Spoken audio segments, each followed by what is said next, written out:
A study says that pot use in high school is up sharply. Don't I know it? Oh, yeah. I'm joking. And,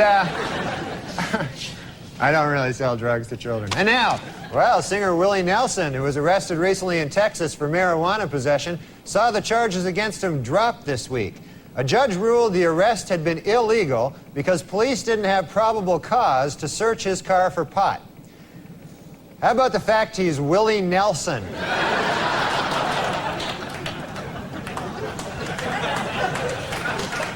And also in music news, the Black Crowes have announced that they will donate profits from a recent concert to victims of the Oklahoma City's bombing. Then the band will smoke a huge amount of pot.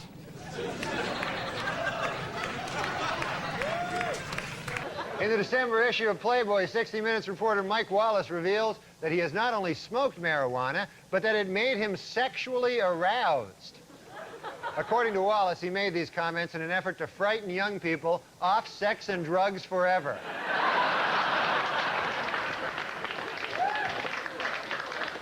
In Amsterdam, a rubber factory has begun producing water beds for cows. Let that be a reminder to anyone who wants to legalize marijuana here in the United States.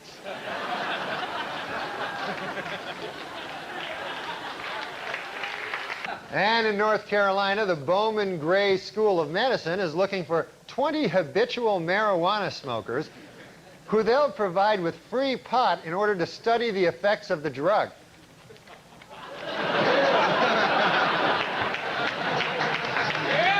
Note to self, spend summer vacation at Bowman Gray School of Medicine.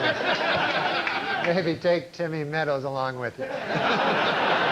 Charged by critics with failure to prepare an exit strategy for Bosnia, a defiant President Clinton today insisted that he has one ready. Should the situation deteriorate, he will have all 20,000 troops airlifted to England and smoking pot within 24 hours. President Bill Clinton and Russian President Boris Yeltsin have made tentative plans to meet early next year. According to the White House, the pair will use the meeting to resume their ongoing debate, drinking versus pot smoking.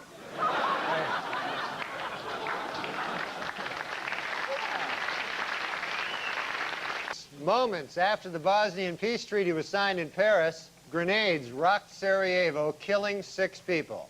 Asked if the renewed violence raises questions about the ceasefire, President Clinton hopped a plane to England and lit up a big fat joint.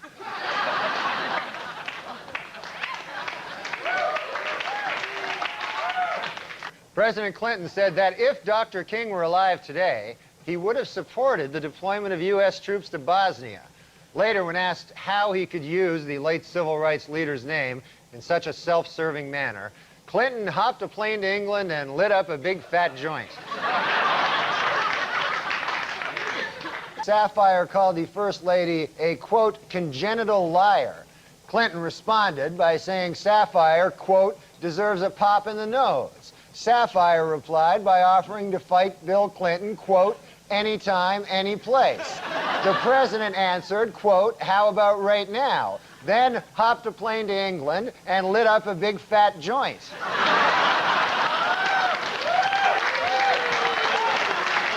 And of course, it was very inspiring to see President Clinton up here on crutches making a speech. I mean, I thought that was just amazing, you know. I mean, it's been difficult for the president. You know, he can't jog now, and he needs help getting around, and he's still, you know, occasionally suffers great pain, you know. On the upside, you got your medical marijuana, so that's, you know.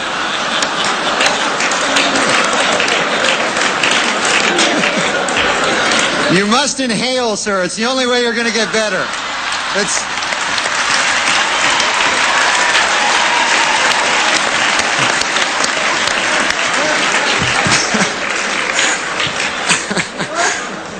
But,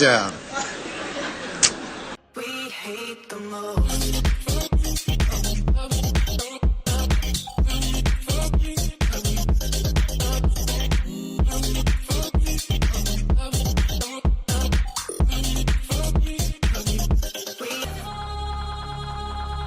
Do you think we stop saying N-rig, which means, you know, or N-rich, or nigger rig, which were terms that some people are going, were they terms?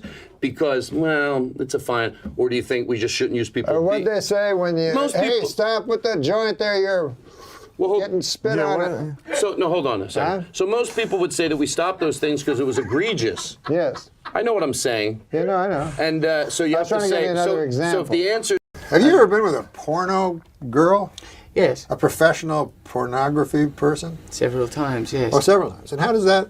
See, that would intimidate me because I would think... You know how when you're in bed sometimes and you're like, you're doing something that you think you invented? Have you ever done that? And then I did invent them. I'm still thinking that. I believe it. because oftentimes it might have just been the pornographer's girl's husband that actually invented it. Well, I don't know that the husbands, the spouses of people in pornography are sexual pioneers. I imagine that they are like shuffling little eunuchs in the sex. They've married a person who's working in pornography. Yeah. If you're prepared to make that Faustian pact, where are you psychologically? Yeah, well, you go out with them. This is a casual interchange. That's not like, you know, I'm making more of a commitment to you by sitting here. So I mean, it's not but like, is it you know, a challenge let's go on a voyage. Yes, but like for me, look, what you got to think of, don't see sex as some treacherous, deceitful, grubby little act. It can be that. But see it instead as, I see it as a beautiful confluence. And them women in pornography, if you treat them very, very, very lovingly and graciously, it awakens within them. In addition to their skill and their willingness to experiment, there's an incredible, I don't know, joie de vivre, an incredible libido in its literal sense, life force that you can be accessed. I don't think be intimidated sexually unless it's by some sort of strata of being you don't typically want to have sex with, like a cow or a camel or, in my case, a man. Yes. You know, that would be intimidating for me. I don't know how all of the orifices work. Yeah. I think that's exactly the same. With a camel. Yeah. Well, I'm an old chunk of coal. I'm near 50. Uh-huh. I'm on the same Viagra dosage that they give to the donkey at the second show in Tijuana. That's what my doctor told me. I envy you because you have, obviously, you're a more enlightened person. See, I think of sex as a shameful, filthy act. Catholic, are you? No. Oh, where have you picked this up? I grew up that way, and the farm, watching animals doing it in rural Canada. A moose being ransacked against some timber. Sow. They listen. We were pig farmers. They're not gracious creatures when it comes to conjugal matters. I've recently had an interaction. Worst oral sex you could imagine. Horrible gums, sort of yellowing molars. I would never engage in sex with anything porcine. I see once. I went round a friend's house. They had a pig. They thought it was an angle. Yeah. I go. They goes, the pig's coming out, and I could hear it. So this sort of desperate respiratory announcements preceded its arrival. Yeah. It come out blind. It was shuffled out at me, and they went with a pig. And you'll know this, being from the world of pig farming. They said never take a step back once that pig comes out. Otherwise, the pig owns the hierarchical status between the two of you. Yeah. In fact, take a step towards the pig. Never did I deny my nature more. I'm a vegetarian, than stepping towards this unholy looking creature. It is. I did it anyway. It is an unholy creature, for God's sakes. Jesus threw the demons in them and let them go over the cliff. I once saw a video, and I don't search out these videos, but you know when guys show them to you, they go, "You'll want to see this," and you're like, Jesus. And then there's no one seeing it, you know. But it was a guy a pig having sex with a lady. I've seen that. And They have prehensile penises, don't they? They do. Like corkscrews. Yeah. It's like their penis is its own independent entity trying to get away from the pig, which all of us can identify with. Ghastly little But I felt sorry for the pig because here's the pig having sex with a beautiful woman, then they throw him back in the sty, you know? You know what I'm saying? It's like a cruel thing to do. It's like the midpoint of trading places. It's a very unfair thing to do that. Do you actually think that they would like a man's sperm? A human being's sperm? A woman? Well, who? A woman. A woman would like a man's sperm? Well, yeah, she's been biologically programmed in her mouth? Millennia. Not necessarily through her mouth, but I think there's a point where a little bit of deviation from the linear realms of sex is okay, mate. But when you sort of take a big radical turn But in your mouth, like, cum, isn't that stuff like living? Isn't that like aren't those animals, little tiny tadpoles or something? I didn't know it was going to have to get this deep. All right, then. Yeah, they're like little tadpoles. But, like, you know, the cells in the woman's mouth, the woman's basically the same genetic material as us anyway. I mean, it's only a confluence, you know, an interaction of mammalian material. Now, you could argue, well, so is it with the pig. But there's an important 1 or 2% of genetic difference that I think has to be observed in conjugal matters between species. That's my position. I agree with you completely. But a human being, I think any...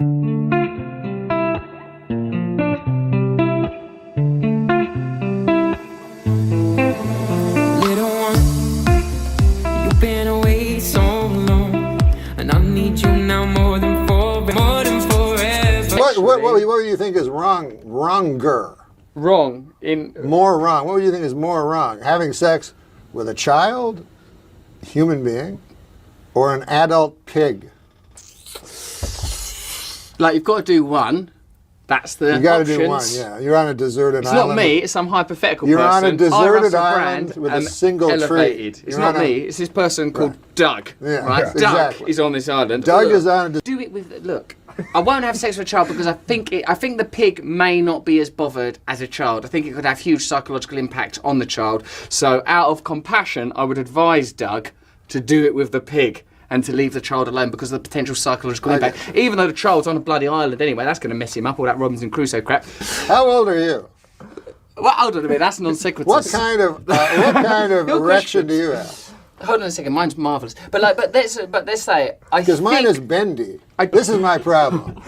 Everything's going well with the lady. Yes, you've got And an I erection. have my sex. That's my erection, gorgeous, straight, little bit of a swan turn towards the back, which helps with the G spot. That I can manage that using techniques. G-spot. You can actually find that?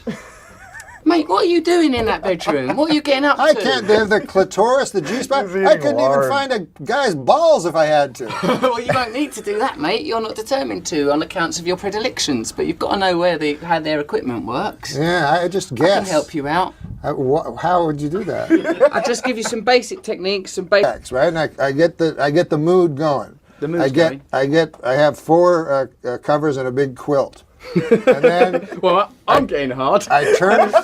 with your big Snoopy bed. I don't have a Snoopy bed. I have 4 covers and a quilt. No, I have one of those beds that go like it's actually sexy. It moves Like up the and Walton's down. house. Was it? Then I get the Dust Bowl. mood. Who wrote your house? John Steinbeck.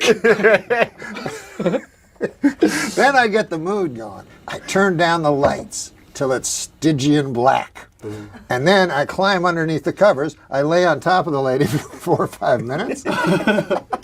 And she doesn't seem to enjoy it. No, it sounds like an assault. It's like But having- one time I tried this animalistic approach where, the lady is on her hands and knees. You know that Yeah, position? I do know it. Yeah. Named after a dog. Like, Rather reductive.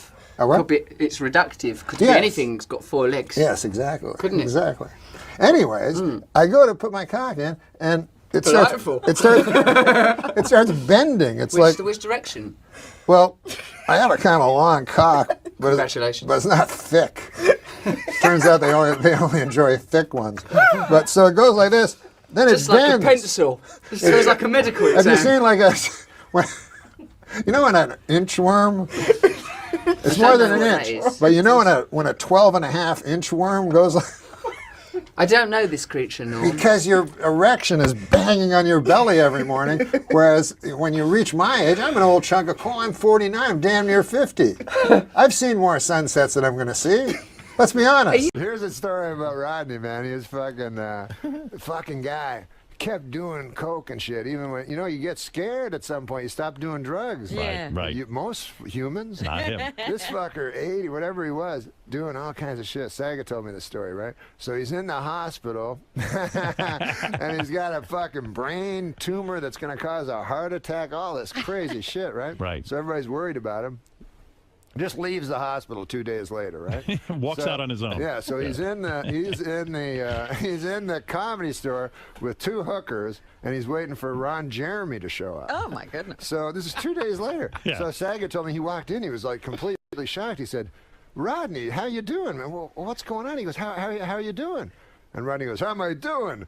He goes, I'm sitting here with two whores waiting for a guy who can suck his own dick. How you doing? Still very quick. Yeah. Hey, my problem is I drink too much, way too much. Yeah. I get my doctor a urine specimen. There was an olive in it. Hey, you kid, I know I'm ugly. I stuck my head out the window, got arrested for mooning. I know I'm ugly. I went to a freak show. They let me in for nothing. Kid, I was an ugly kid, too. How ugly?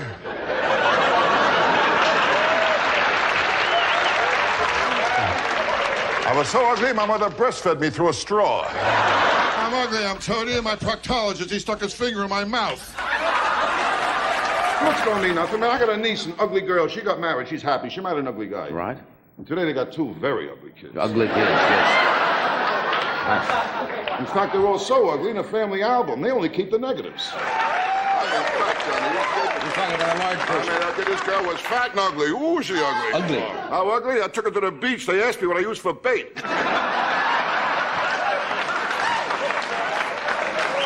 Ugly chick, you kid. When I took her home, my mother put newspapers on the floor. I mean, ugly. I gave her a hickey. I got fur in my mouth. I was an ugly kid, too. I had plenty of pimples. One day I fell asleep in the library. I woke up, a blind man was reading my face. I mean, ugly. But when I was born, after the doctor cut the cord, he hung himself. I was talking to my doctor. You know my doctor, Dr. Vinny Boombach. You know my doctor? Yeah. Well, he told me last week in his office he got 6 cases of VD. I mean, he's all right now, you know. And my doctor, he don't help either. He told me to run 5 miles a day for 2 weeks. I called him up. I said, Doc, I'm 70 miles from my house. I'll tell you about trouble. I got the wrong doctor. You know my doctor, Dr. Vinny Boombach. You know my doctor? What a doctor. You kidding? What a doctor. I called him up. I told him I had diarrhea. He put me on hold. Oh, he's a strange doctor. Strange doctor. You kidding? I asked him if my heart was strong enough for sex. He told me not if I join in, you know? I'll tell you my trouble. I got the wrong doctor. You know my doctor, Dr. Vinny Boombach. You know my doctor? What a doctor. Oh, I called him last week. I told him, Doc, I swallowed a bottle of sleeping pills. He told me to have a few drinks and get some rest.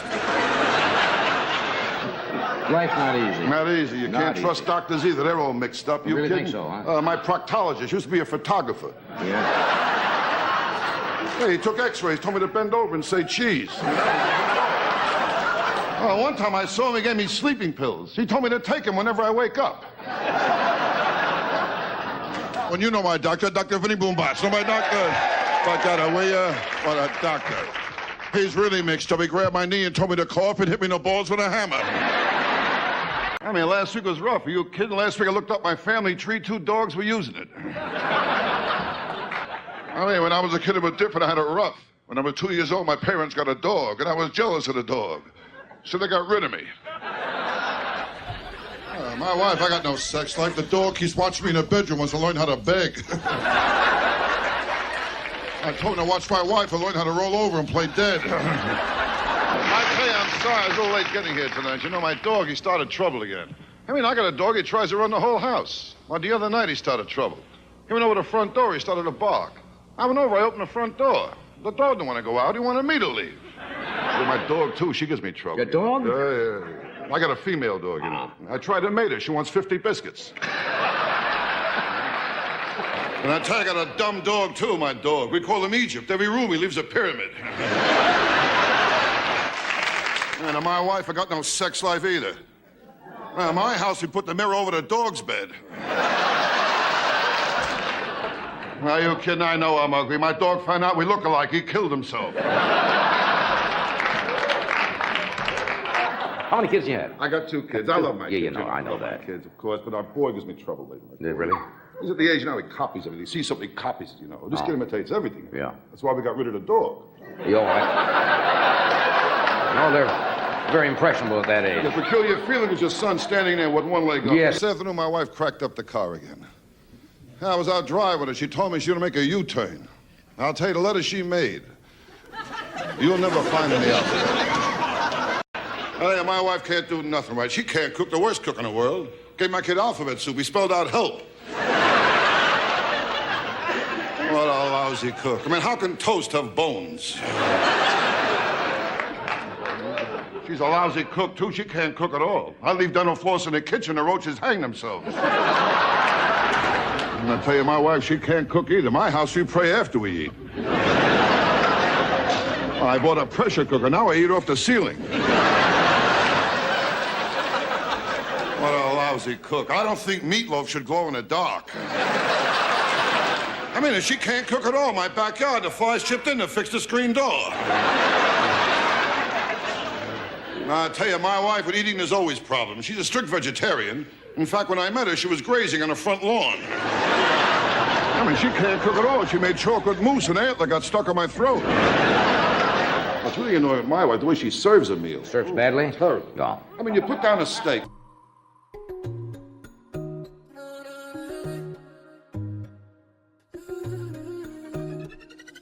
I'm not a rock star, baby, I'm a writer, say no.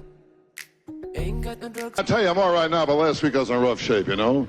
Yeah, last week my wife signed me up for a bridge club. I jump off next Tuesday. I mean, last week nothing went right. I bought a waterbed. There were 2 Cuban guys swimming in it looking for Florida. Oh, well. And last week I went to the track, too. That was a beauty. I shot off the opening gun. They killed my horse. I'll tell you, nothing works out. My car broke down again. I got a car, I got nothing but trouble. Every Sunday I take my family out for a push. The last time my wife drove the car, she cracked it up, went into a tree. Told me it wasn't her fault. She blew the horn. My wife isn't too smart, you know. One night she went out, some guy stole the car. I said to her, just see what he looked like. She told me she got the license plate number. Oh, she's not smart at all. I told her our kid is spoiled. She told me a lot of kids smell that way, you know. I tell you, it's tough to stay married to my wife. How do you think I feel? She kissed the dog on her lips and she won't drink from my glass. I mean, there's always my wife's father. He just moved in too. Has electronic pacemaker. Every time he sneezes, the garage door opens.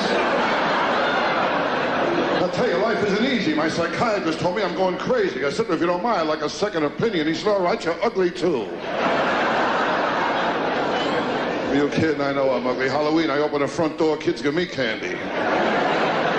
My dog found out we look alike. He killed himself. I was an ugly kid, too. I worked in a pet store. People kept asking how big I get. Too fast for this whole section over here. And I was ugly in my sandbox. The cat kept covering me up all the time, you know? You know, what a childhood I had. My mother never breastfed me. She told me she liked me as a friend. Kids today is different. They got it too good. They don't appreciate it either. Last Christmas, my kid wanted a BB gun. I gave him a BB gun. He gave me a sweatshirt with a bullseye in the back. Smart kid I got. The other day, I told him about the birds and the bees. He told me about my wife and a butcher. I tell you, my whole life is pressure. Nothing but pressure. This pressure is like a heaviness. Always on top of me, this heaviness since I'm a kid. Other people wake up in the morning, new day, up and at 'em. I wake up, the heaviness is right there waiting for me. And sometimes I even talk to it, and I say, hi, heaviness. And the heaviness looks back at me, today you're going to get it good, you know. You'll be drinking early today. And I don't want to drink, I'm a bad drinker. When I drink the next day, I got to do 2 things. I try and locate my car, and I got to bring back the car I took. I'm a bad. You know the trouble with me? I appeal to everyone who can do me absolutely no good. With me, nothing comes easy. I met the Surgeon General. He offered me a cigarette.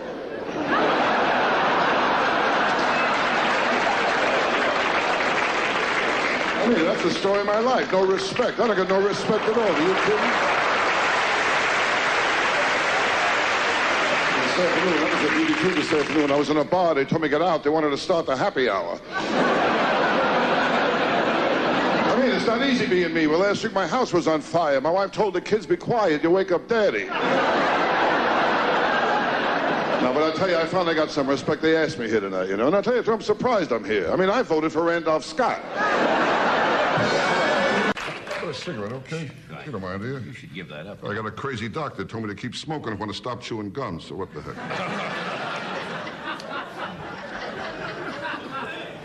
How long do you expect to be in Shanghai? Well, good evening, Mr. President. This is First Lady. and the distinguished members of the radio and television correspondents' dinner, you know, when I accepted the honor of performing here tonight, one thought crossed my mind, and that was, please, God, don't let me bomb in front of the president.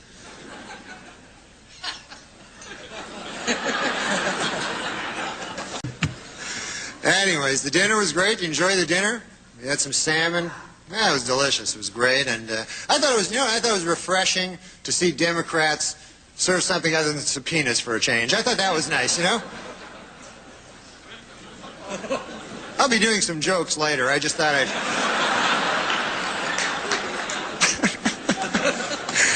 As Mr. Harledge knows, of course, TV has become a very tough game. You got to stay competitive, you know. As we all know, ABC's Good Morning America is in a little turmoil, you know, a little trouble, a little rating trouble. And they're considering a lot of ways now, you know, to boost the ratings. And I don't know, I think they're getting a little desperate. I heard that next week Charles Gibson will announce he's a lesbian. I mean, is that going to help anything? Nobody wants to hear that. And also today I took a visit to the White House. For any of you who haven't taken a visit to the White House, unbelievable. So, you know, awe-inspiring and, you know, very rich in history, so beautiful, you know. Although I did notice a kind of an odd sign on the president's desk. It said, the yen stops here. Have you seen it? What the hell does that mean? The yen? I thought it was the buck stops here, I'd always heard. You got to hand it to the president. His injury is not holding him back from doing the business of the nation, you know. In fact, he just nominated Major General Claudia Kennedy as the Army's first female three-star general. And I think that's great, you know. She's doing a great job. Apparently, the only thing she's having trouble with, she's having difficulty figuring out how to sexually harass herself. She doesn't know how to...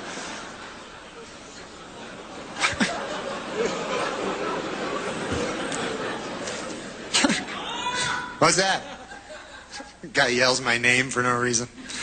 Let me ask you something. Now, I knew you when you started here in L.A., but you're from Canada. Yeah. You started in Canada. I did some gigs in Canada, and yeah. it's a little different, isn't it? It's kind of rough there because they got like a lot of people that like hate me. Oh, well, that could be a disadvantage. That's rough going in.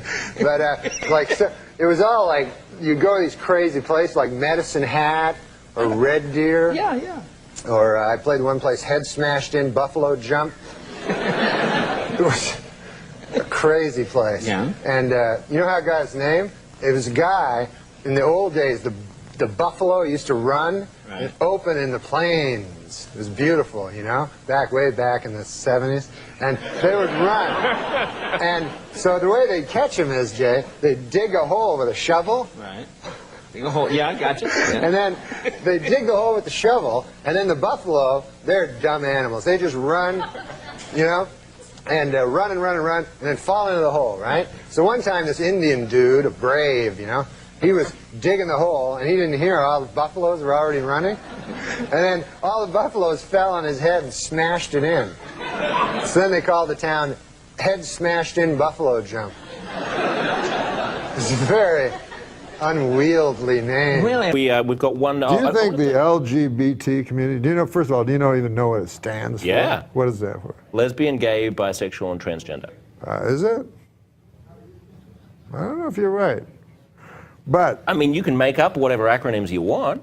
well, you got a computer, you can look it up. I'm not going to look up what LGBT means. Well, somebody I know what can tell us. LGBT means. I don't I just think that's told what you. it means. Because B, I mean, all B's are G. All bisexuals are gay? Well, yeah. Obviously, right? Well, they have gay components they can be attracted all to. B's are G. All L's are B. I'm sorry. Well, you're saying all bisexuals I'm are trying gay to and do some lesbian. syllogisms. No. I'm saying, do you think any of them go, I wonder if those, do you ever think at the meetings they go, could I, because you know, their community, the LGBT community, I don't know where it exists, where they have their headquarters, but do you ever think the L's, the G's, and the B's go, I have an idea.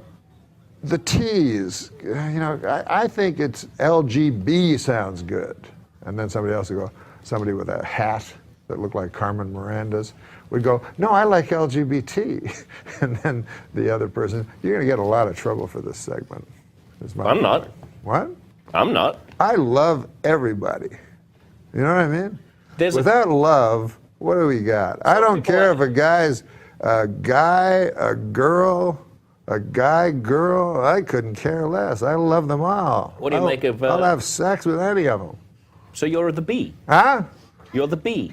No, I'm a person that is so tolerant that I would have sex with an L, a G, a B, or a T. Isn't that nice? But I would not have sex with a straight person. Do we have one more question from Scott?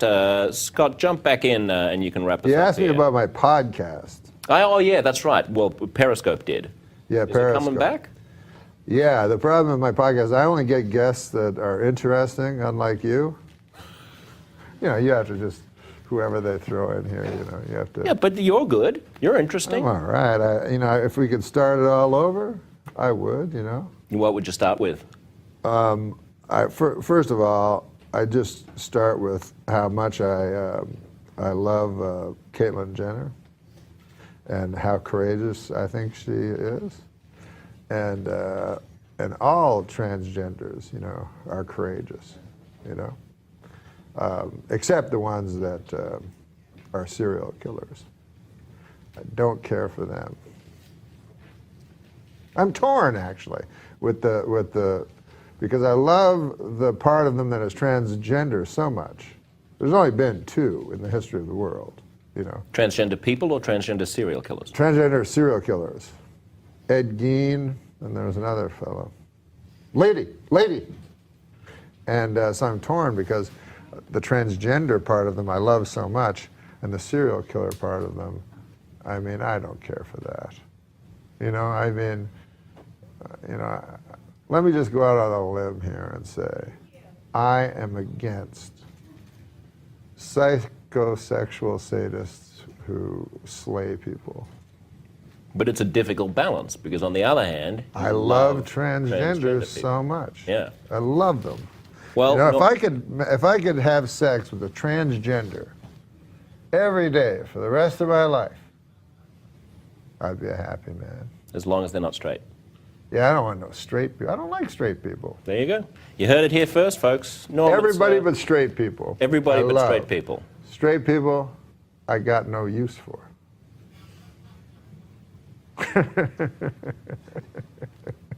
Now, you're a good man. I got to kick you out. All right, baby. Otherwise, your publicist. I love you, man. I love you too, Norm. It was really nice. I mean, I don't love you in that way. Well, unless. Unless I'm not straight. Yeah. Are Much you? more coming up, Norm. Are you? Watch this space. All right.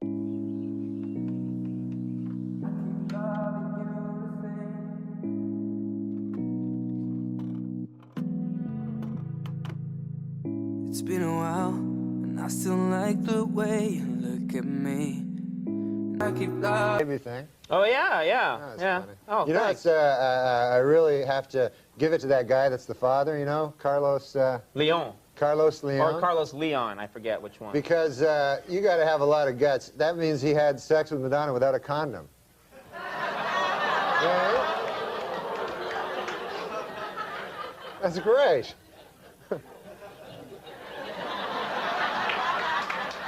You know what I always admire about you, Norm? You like to set the tone right away. You like to come out and sort of set the table for everybody and say, this is what we'll be doing. This guy was telling me all kinds of stuff. He told me that, he said, I don't know if you know this. This is an interesting thing. He told me, did you know that elephants do not really have a good memory? I didn't know that. Is that true? Well, that's what this guy said.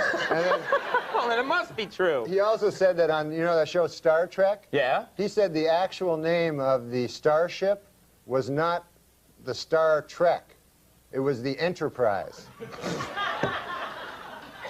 These are gems for people at home. I hope they're writing them down. I like that Madonna's baby thing. Oh, yeah. That's Yeah. funny. Oh, You know, thanks. it's, I really have to give it to that guy that's the father, you know, Carlos Leon. Carlos Leon? Or Carlos Leon, I forget which one. Because you got to have a lot of guts. That means he had sex with Madonna without a condom.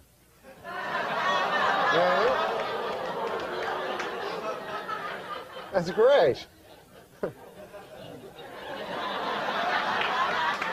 Oh. So, but one big news story: Twister is the big what do you call it? Movie, yeah.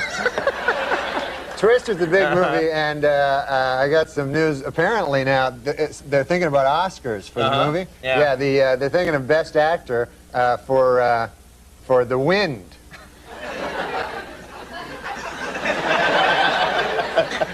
Before the show, you said that stunk. Yeah. Yeah, you were right. I did. They showed me a sheet of some stuff Norm might talk about. We all know these are completely spontaneous. And I picked that one out. I circled it and said, that ain't going to work. I know this crowd. You're right. Yeah, I'm your friend. I'm looking out for you. But you got other ones that I thought were terrific. Yeah, I didn't like them that much. But it was very thrilling. The big thing was he forced them to do this. The big problem that Clinton has is this thing where he's going to pardon the McDougalls. He may or may not pardon them. Yeah, people don't know. The Whitewater people, we call them here at the show. And he said today, he was on the Good Morning America show, Clinton, and he said that he says he may pardon the McDougalls if they're, if they go to jail, he may pardon them. And then they asked him, they said, what about Hillary if she is, because she's also a co-conspirator. Yeah, if she gets sent away. If she gets sent away, will he pardon her? And Clinton said, you do the crime, you do the time, he said.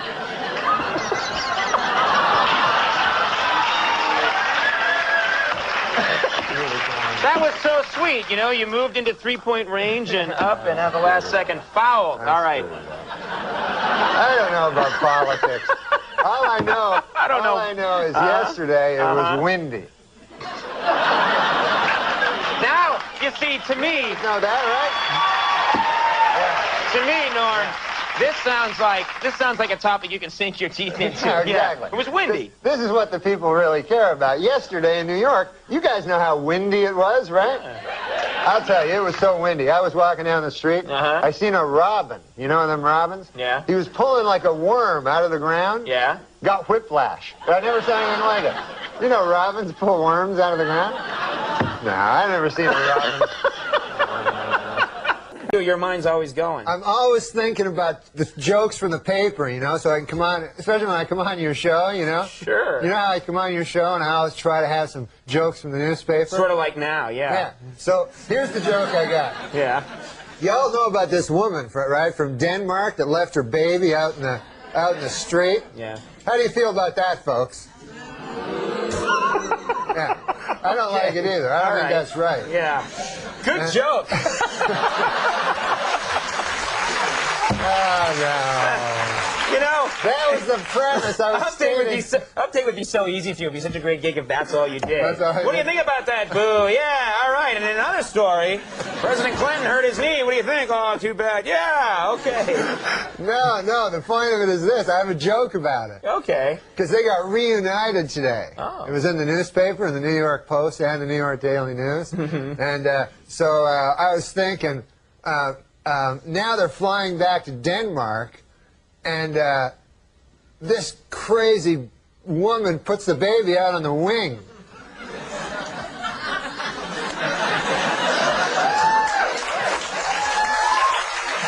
People often say to me, you know who the real heroes are? I go, are they the real heroes? They go, no. I go, oh, they're the teachers.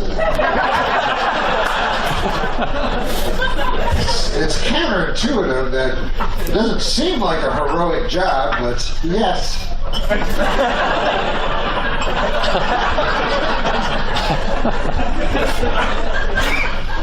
First of all, if you're a teacher, you get the same vacations as a child.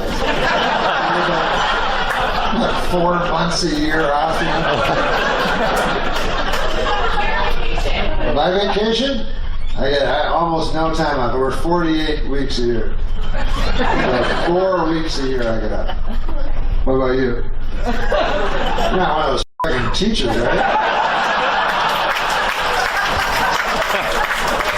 You seem like a teacher.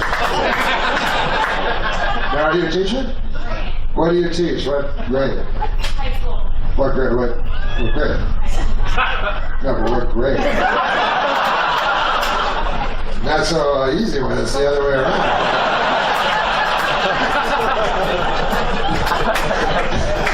It's always easy to ask the questions. The real heroes are the f***ing students.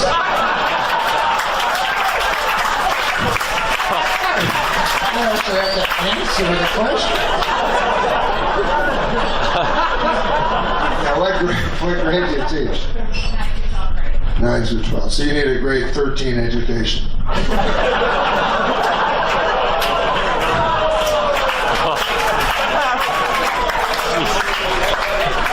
Now, you're the real hero. No, you're the real hero.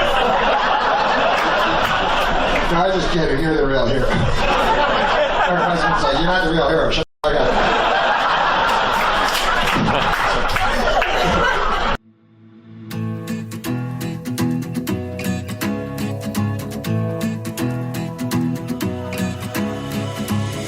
I've been searching for what's missing, but the answer. This is what's the problem with our society, though. What is it? When they go, hey, the hardest job in the world is being a mom. It is or the pretty hardest hard. job in the world is being a teacher. It's hard jobs. That's not. They're hard jobs. My mom was a teacher. Let me She tell had you the two something. hardest jobs. I think She had the cooking is a harder easiest job. The teacher is probably the easiest job on the planet. Why? Let me How can explain you why. say that? First of all, my mother and my father were both teachers.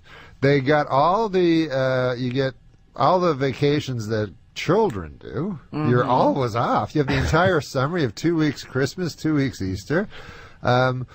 You work in an atmosphere where it's just you and children. With young, stupid, with short, stupid people. Yeah. They don't know much. You're brilliant. Yeah. You don't have to learn anything. They're all frightened of you. You can say anything you want. You never take a test. See, I don't know if you've ever That's gone. true. I go now. When I was a kid, I thought my teachers were so smart. Now I have a kid. I meet these teachers. They're not smart at all.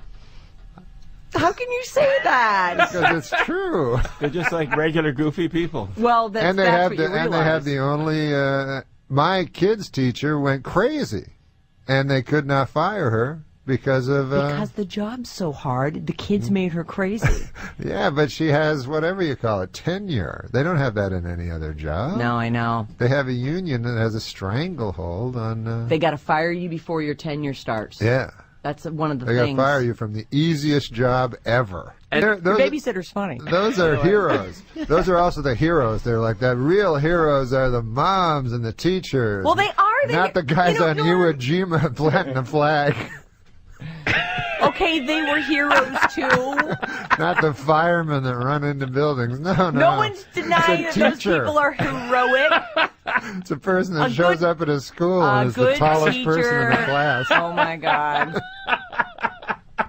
Wow.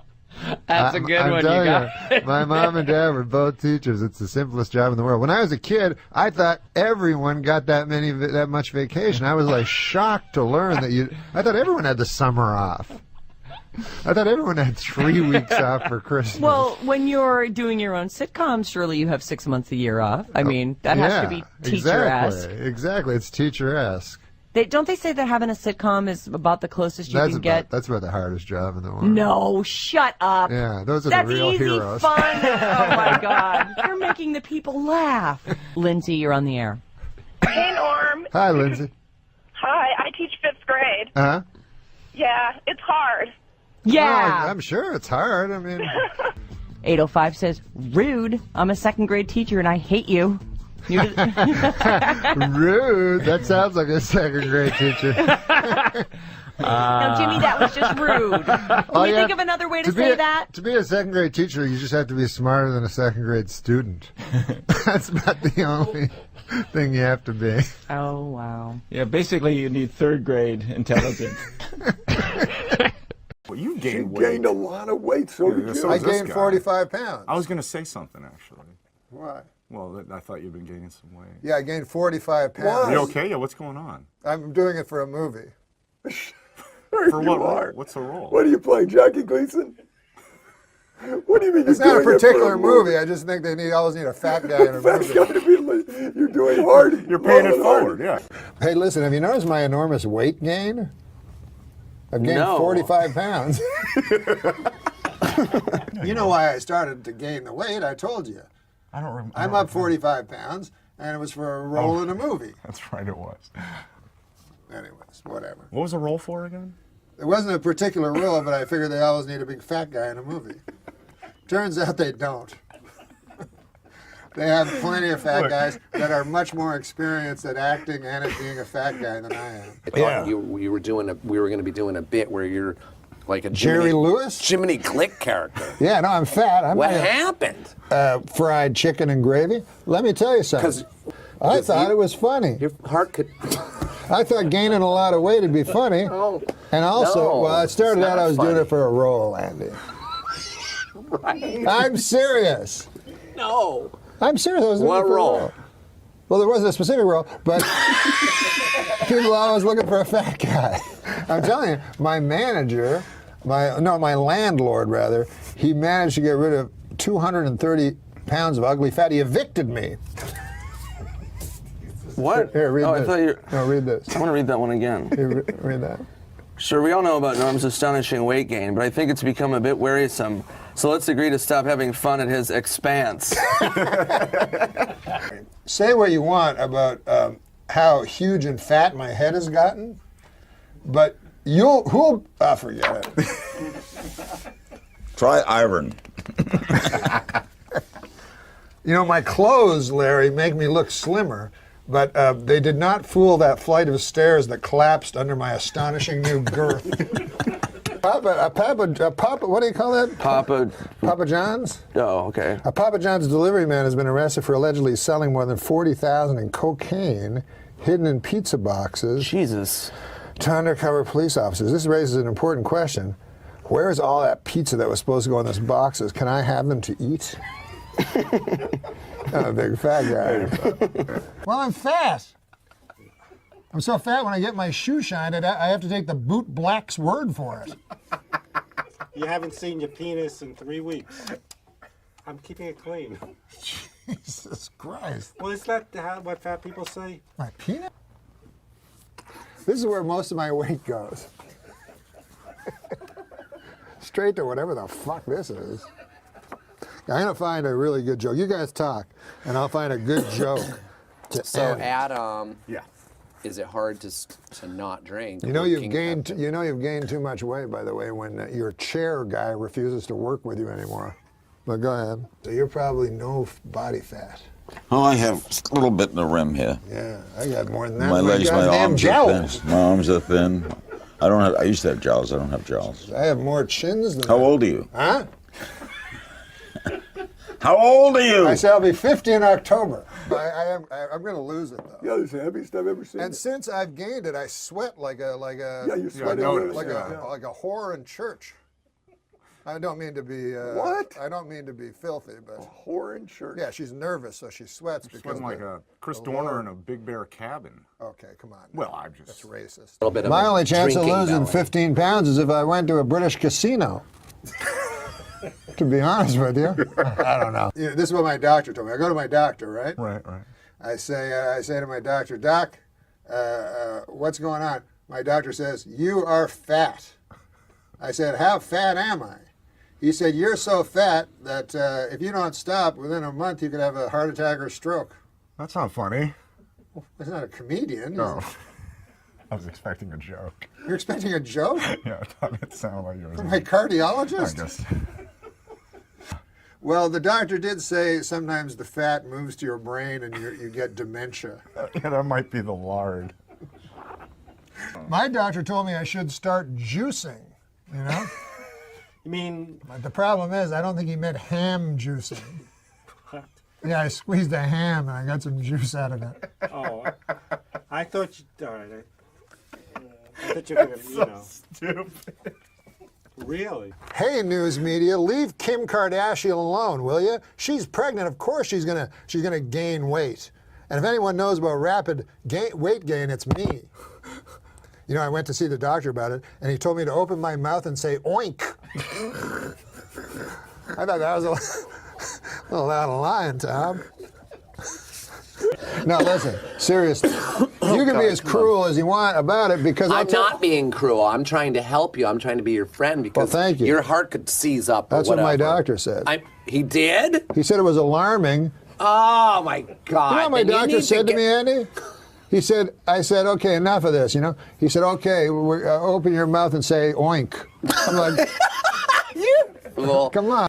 You know, I may have told you this, but my doctor's getting very rude. The last time I went to him, he said, open your mouth and say oink. I mean, I think we've come to the fact you need to find a new doctor. I need to find a new. This guy sounds like a real asshole. New internist. Why do you continue to swear? I don't know. Just because you can doesn't mean you should. Do you see your face? Oh yeah, it's me with a huge fat fucking face. Yeah, I didn't want to be the one to say it. Yeah, I've been having a lot of trouble. My doctor, he said he's not a very nice guy. He said, open your mouth and say oink. Yeah, you need to get better insurance, Norm. Insurance? He was calling me a fat pig. Well, I mean, nobody's going to disagree with him. Oh, Chasm. I'm sorry, Norm. I've got an acid tongue. You do. You're an acid-tongued Arab. Most guys try to lose weight. Right. But I try to become a huge fat guy. So anyways, he said, that's not funny. He says that's alarming. I think it's funny. I think it's funny too. Yeah, it's pretty funny. But he said that it's quite alarming and that I'm in a lot of trouble. And I said, well, I think it's funny, and I'm the comedian. What did you? I'm not eating well. Yeah, I know that. I understand. What did we? We don't need video evidence of that. We don't need to go to video. But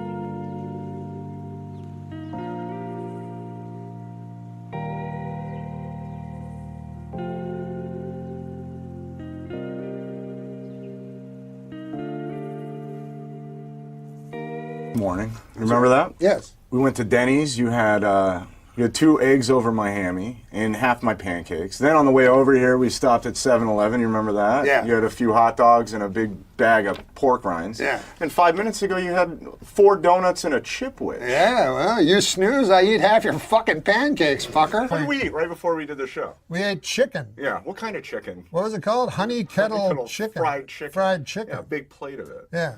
And I asked the girl, Huge mistake. I said, what, why so much for the extra gravy? Give me like a trough of gravy. I've never seen that much gravy. No, that was a lot of gravy. You just I drank the gravy. Too. You really did. What did we eat right before this podcast? I had 3 whole fried chickens. What else? Biscuits and gravy. And? I don't want to say that third thing. What else? What was the other thing? Whatever, lard. Exactly. I like lard because there's like a purity to it. And you know I grew up poor, you know? Frankly, I was just impressed that they carried lard at the place. You don't see that too often. Yeah, no, I brought that with me, a can of lard. This is what I used to look like. That's Fathom right there. And that's you? That's me. Are you serious? Yeah. That was on a good day too. Is that like a fake picture? No, that's not a fake picture. Coming up on 250. Do I look like that fucking fat pig? Well, maybe not that fat. I mean, this is your future, Norm. This is my promise to the people of the Video Podcast Network world. I will not eat a single morsel of food until Margaret Thatcher is dead and buried. She died 3 weeks ago.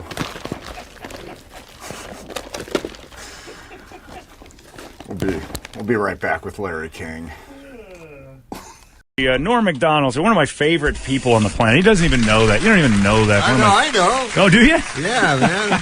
One of my favorite people come in here every time. It's been like 2 years. You kind of took a year away from it. I think so, yeah. Holy crow, Yeah, man. yeah. You've been busy eating, evidently. Wait, no. Not now. You've cleared it up. You had to eat and then lose the weight. Yeah. So you took a year off from some us. weird thing happened where I had a huge hunger, and Sean was around. You haven't introduced Sean. I'm sorry. Sean O'Connor. Your helper. He's the future of comedy. Oh, is he the future? This isn't like a Liberace situation where you got a helper? Lord. I mean, he did say he would pay for my plastic surgery. You're going to make you look like Norm. That's the thing. Listen, Sean's got a house. Yeah. Can I read a little news story? Yes, of A course. Brazilian serial killer has confessed to murdering 39 people. The alleged serial killer, apparently he was coerced into confessing his crime, and what he did was...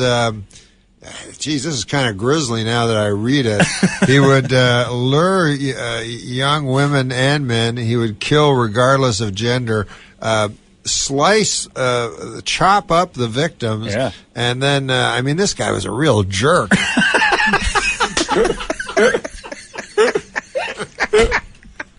And that's why you're one of my favorite people. It's so succinct. It's such a. So yes, I had a hunger issue, what I would call it. What did you put on? Because when I was watching your podcast, I think it was about Gilbert or Super 250. Was no kidding? Maybe. I remember one time I was 235, but I remember being fatter after that. But yeah, I would eat all the time, like and just for no reason, because all of a sudden the appetite just started. Out of nowhere, and then I got real worried. And I said to him, I went to a doctor, and then all the tests came out positive, and I'm like, he's I don't know if I told you about this doctor, but he wasn't the nicest guy, Like at one point he said, "Open your mouth and say oink." That's not nice, right? No. So earlier this morning, you say the people on Cool were doing mounds of blow at the station. What the hell is that about? Oh my God! I didn't know we could talk about that. Sure we can. You're in a safe place. Did you cut some lines? We cut lines off of Erica? No, they just kept giving us donuts. They were like going away for a while. Incredible energy, man. They were like. It's the oldies station. They have to have energy, I guess. I'm not sure. Yeah, it was a lot of fun though. I don't buy it. But listen, man, Sean, the future of comedy. The future of comedy. It reminded me last night because I got in early yesterday, and then I waited up on Sean because he drove from Los Angeles. Oh, geez. Because he's afraid of Ebola.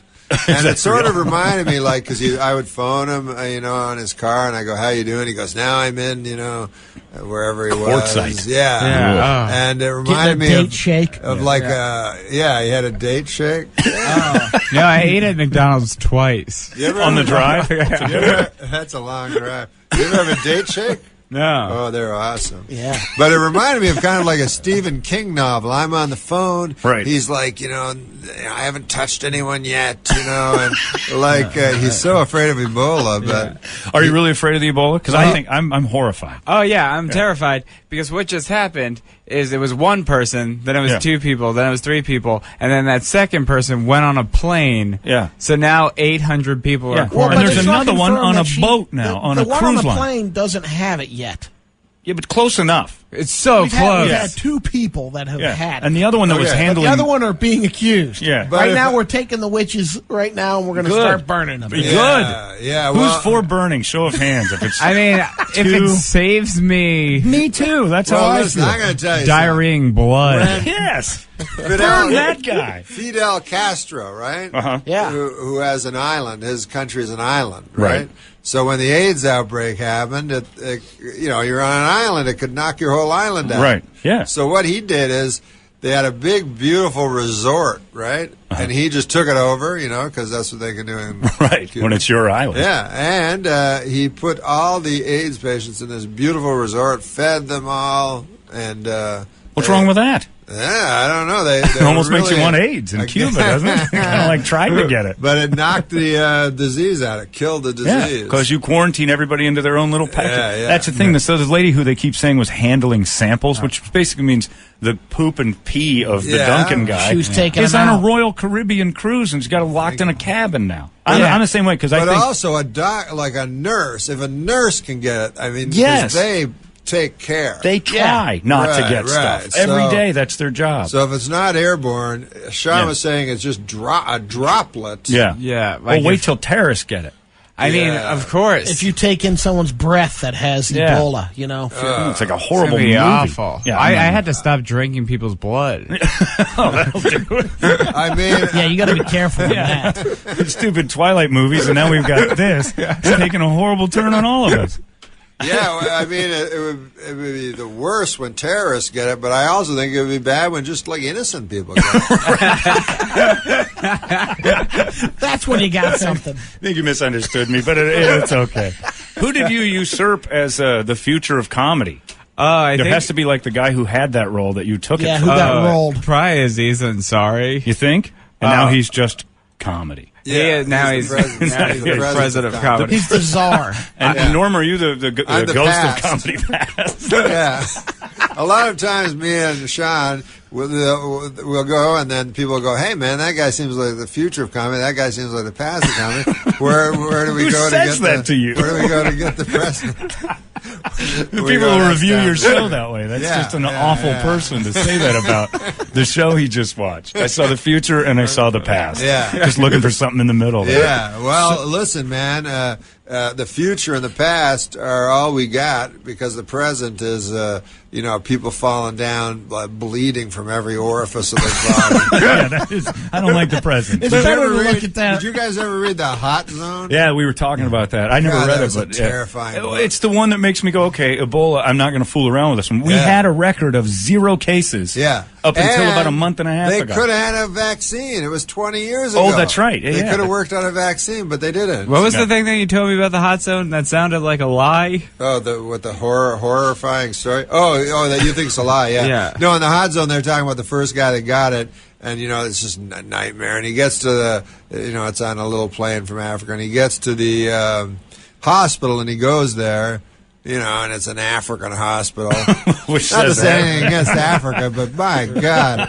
And then look at these hospitals. And then he goes there, and they don't know Ebola. Sure. So he's like, and they said at that point, anyways, he collapsed and blood exploded from everywhere. Oh. And they said that the blood hit the ground and started moving. What? Because it's like a sci-fi movie. Like a sci-fi movie, because it's more Ebola than plasma at that point. Oh. And it's just looking for a host. It's going to die. I'm out. I'm out on that. Yeah, start the fire. It's like Alien. Yeah, no, that's just an awful. So burn all the Ebola. That's what you're saying? Yeah. I'm fine with that. Are you opposed? Are you opposed to? Give me a counter argument to it. You take that resort, Norm, and then you torch it. That's John's idea. I have an odd approach to curing starvation as well, which is kill all the starving people. Yeah. It goes away if we team up with the warlords. I mean, we've raised so much money, and they're still hungry. We've teamed up with the wrong side. Oh, yeah. Don't you think? You have to go already? No, Brad's okay. just pointing at my coffee. Brad, I don't like when you stand up. Sit back down. Doesn't he look like he's from a Wallace and Gromit special? The were-rabbit is right behind him. Norm, you've been at this for a long time now. How long have you been doing this? 25 years. Is it 25 years? No, Yeah. And it's your birthday today. And I started late. 51 years Happy old, birthday, Norm. by the way. Happy birthday. Oh, yes, it is my birthday. We get lists. I actually started very late for a stand-up. Yeah. 25. What were you doing before Most that? of them started as kids, Yeah. Sean started at 19, yeah. 19, No kidding. That's just brave. And even 19 is sort of. Some people are 16. So you stopped hooking and you went into comedy What were you doing at 19. before? Were you a prostitute? That's where you pointed out? I want stuff to come out of my mouth. Well, that's your choice. That's just an extra $20. You can go Quitter. either direction. Yeah. Norm, were you? Did you have different aspirations before you started doing Oh, stand-up? no, I just did manual labor. Really? Like tile work or drywall? What are you looking at? Drywall was too hard for me. Anything with any skill, I was horrible at. But what was manual? I moved furniture, Oh. I worked in a logging camp. I lived in Canada. I just travel around to... And then just all of a sudden said, "This is it." What would Norm? Today is your birthday, so it's the time for reflection. It's true. It is my What birthday. would birthday Norm today go back and tell young Norm 25 years ago? What would I go back and tell Would you myself? go back and say, "All right, Norm, here's what you need to know." Oh, Watch out for Ebola. First of all, that's clear. Yeah, that's no, coming. That's coming. That's coming. You got a future ahead. Yeah, I guess I would. Gosh, man. I mean, I have no regrets in my life. I'm not asking. You're not on a deathbed or anything. Got no I'm not regrets. trying to pin anything on you. Just is there anything you're like, man, I could have done that better? Oh, almost everything. Yeah. So you just have a list of stuff for you. Yeah. Well, No, Sean? I would say, you know how they say a life unexamined is not worth living? True. But Another bad thing, though, is do you ever try to examine your life, which is what you're asking me to do right now? And you hate it. Yeah, I apologize. Oh, it's Norm- depressing. How So about- you look back, why did I do that? Why did I do that? Why did I do that? Why did I do that? What are these bumps? If you keep dwelling on What are them, though, these that's a bumps? I've got bumps. Why do I not remember the last 6 days and there's scabs all over my face? No, when I used to drink, I used to walk. This is what my friends told me. I would walk, fall down, walk, fall down, walk, fall down, and then I would black out for a couple of days, and I wake up and there'd always be scabs on my face. This is what your friends told I you. thought I had been in a big fight, but my friends Right. told me, "No, you're just walking down." They the were just street." kicking your ass. You were in a fight club, and they did beat the tar and put you to bed. Norm, have you ever met any other celebrity that shares the same birthday as you, like Ziggy Marley? Yeah. Ziggy Marley. No, You he have the shares same my bir- birthday. yeah, Eminem. Oh, Eminem. Yes, I have met him. Bill Hudson, one of the Hudson The Hudson brothers. Yeah. Now, was he Goldie Hawn's husband? He put his seat Kate inside Hudson? Goldie Hawn. Yeah, He yeah. made Kate. Kate Hudson. Yep, yeah. he made Kate. The Hudson brothers. George Wendt. Oh, really? Norm. And he played Norm. How odd is that? No, you know, not it's really. you know how dumb I am. When I started doing stand-up, right? I was in Canada. There was no TV or anything, right? There wasn't? Not in Canada. Really? I mean, there was TV. 25 years ago? I mean, you couldn't go do stand-up on TV. I see, I got We'd you. mostly get our Right. TV from America. But I was going across the country and everything, doing my stand-up, but no one knew who I was. But sometimes when I'd go on, people would go, Norm, Norm. And I thought I was catching on, but it was from the TV show. From the Cheers. Yeah, so they heard Norm. They go, Norm, Norm. Like an idiot, I go, yeah, man. And people are starting saying, Cool. So you could go back and tell young Norm that wasn't I anything would to get tell him excited that, about. yeah. You settle Yeah. down on the Norm chance. But they say Norm. They're Yeah. talking about George Wendt's character on Clearly, Cheers. the wildly popular Norm is the fat guy yeah, over here. exactly. Here's another cool one you share your Yeah. Evil Knievel. Oh, I love Evil Did you ever Knievel. meet Evil Knievel? No, Oh, boy, man. I would like to. My buddy is... He's dead, right? Yeah, It's too late. 2007. My buddies, they wrote Ed Wood and People vs. Larry Flint. They write biopics, and they're writing one on Evil Knievel. And they told me some awesome stories, and the best one was... Well, one cool thing was whenever he did a stunt, he would get his whole family together and talk to them like... This could be it. This could be it, yeah, which was pretty cool. And they have video of that. And then, so he was so rich because he always thought he was just about to die.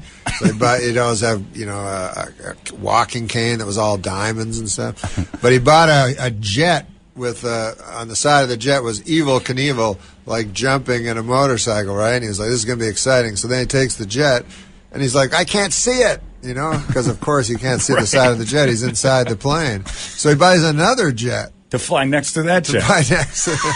That's That's a a lot life of money. well led. Right there. That's how you do it. When you can buy a jet to look at your own jet, that's winning right That there. That is guy's better awesome. than me. I played tennis with this guy that was a Supercross rider or a Grand Prix, and Evil Knievel was his sponsor in 1974. Yeah, he threw on a his bike. money all over because I don't think I think he. And thought it he wasn't talked going. about a couple of parties on the yacht. Yeah. And he said Evil was one of those guys that never backed down. Like if a guy challenged him, he's like, "All right, let's go." Yeah. And I remember there was a story like somebody like in the press or something badmouthed him or something like that. And he just walked into the place with a baseball bat. And took him out. Yeah, and he's like, I know, See, those were the good old this is days. going to cost me a lot of money, but I don't care. Yeah. And it cost him like $10 Sean, million, see, you can't do that as the future of comedy. Oh, no. You can't just go in and bash somebody who doesn't like your Or act. you could bring it back. Or Yeah, maybe we're as all the for it. you're the future. Anything you do is going to. That it's would be gonna wonderful catch on. to get, Yeah. masculine energy. You have none of that? I have zero of that so far. Do you maybe harness up some WNBA energy or Oh, some I mean- female energy? Perhaps? I mean, I have played basketball with women before, so I think this would work out. He gets a lot of tail, this guy. It's Is that right? unbelievable. Yeah? I mean, it's not unbelievable. He's a handsome, nice No, guy. I'm Right. engaged. know. That's what you mean. Yeah. Oh, that's right. He's getting tail from that same lady over and over. Yeah. Engaged, you're getting a lot of I tail. guess that Man, doesn't oh, count. Once And you almost- get married. I guess that doesn't count. He's always like, hey, I got a story about last night. I'm like, easy. I know. fiancé. Yeah, Yeah. she's a sweet girl, Aaron. I was with Don't this tell me chick another last story. night? He's like, Oh, and then man. I'm like, Because then you got to meet that person. You look at I'm him like, good oh, friends she was with her." just folded over like a Samsonite. Yeah, you're packing her up in the overhead compartment. Folded over like a Samsonite. You don't want to see the let's people. Let's not say that about Erin. Yeah. Erin is the sweetest, girl. But evidently puts out couldn't quite imagine, a bit. Yeah, you couldn't even imagine her. She's so saintly. Yeah, you get her on any night. She's. She's Norm's getting a call. Hello? Eddie answered it. It must be important. Let's listen.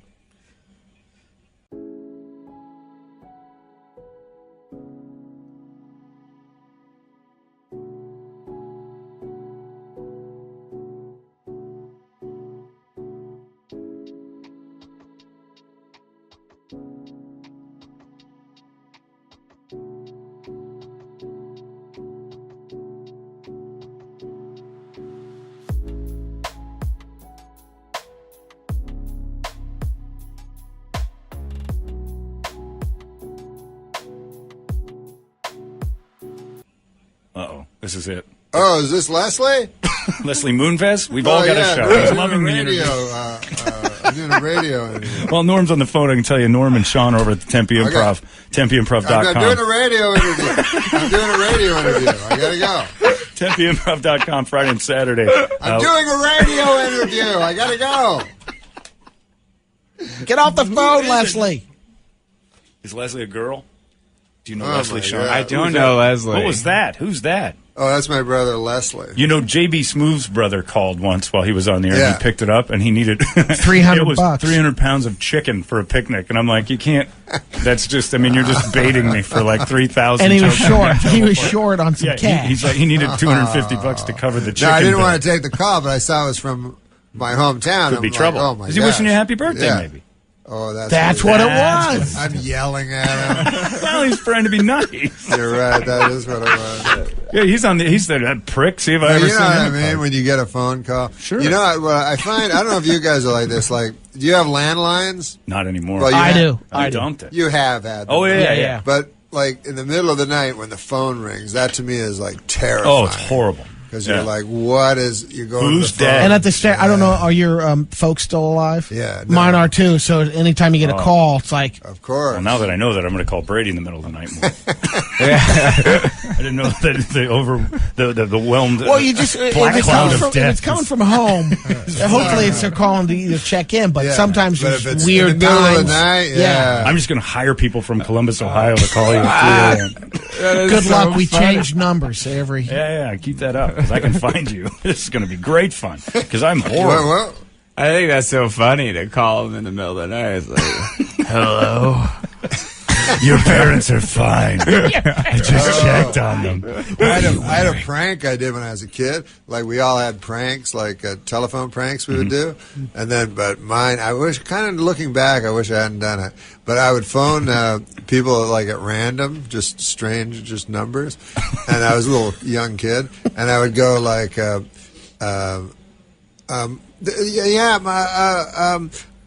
I'm in trouble. Someone's trying to get in, and this is my mother gave me this number to phone in case there's in trouble. And there's someone's coming through the door, you know, and they go, "What? No." They go, "Where do you live? What's your number?" I don't know. My mommy told me to phone you.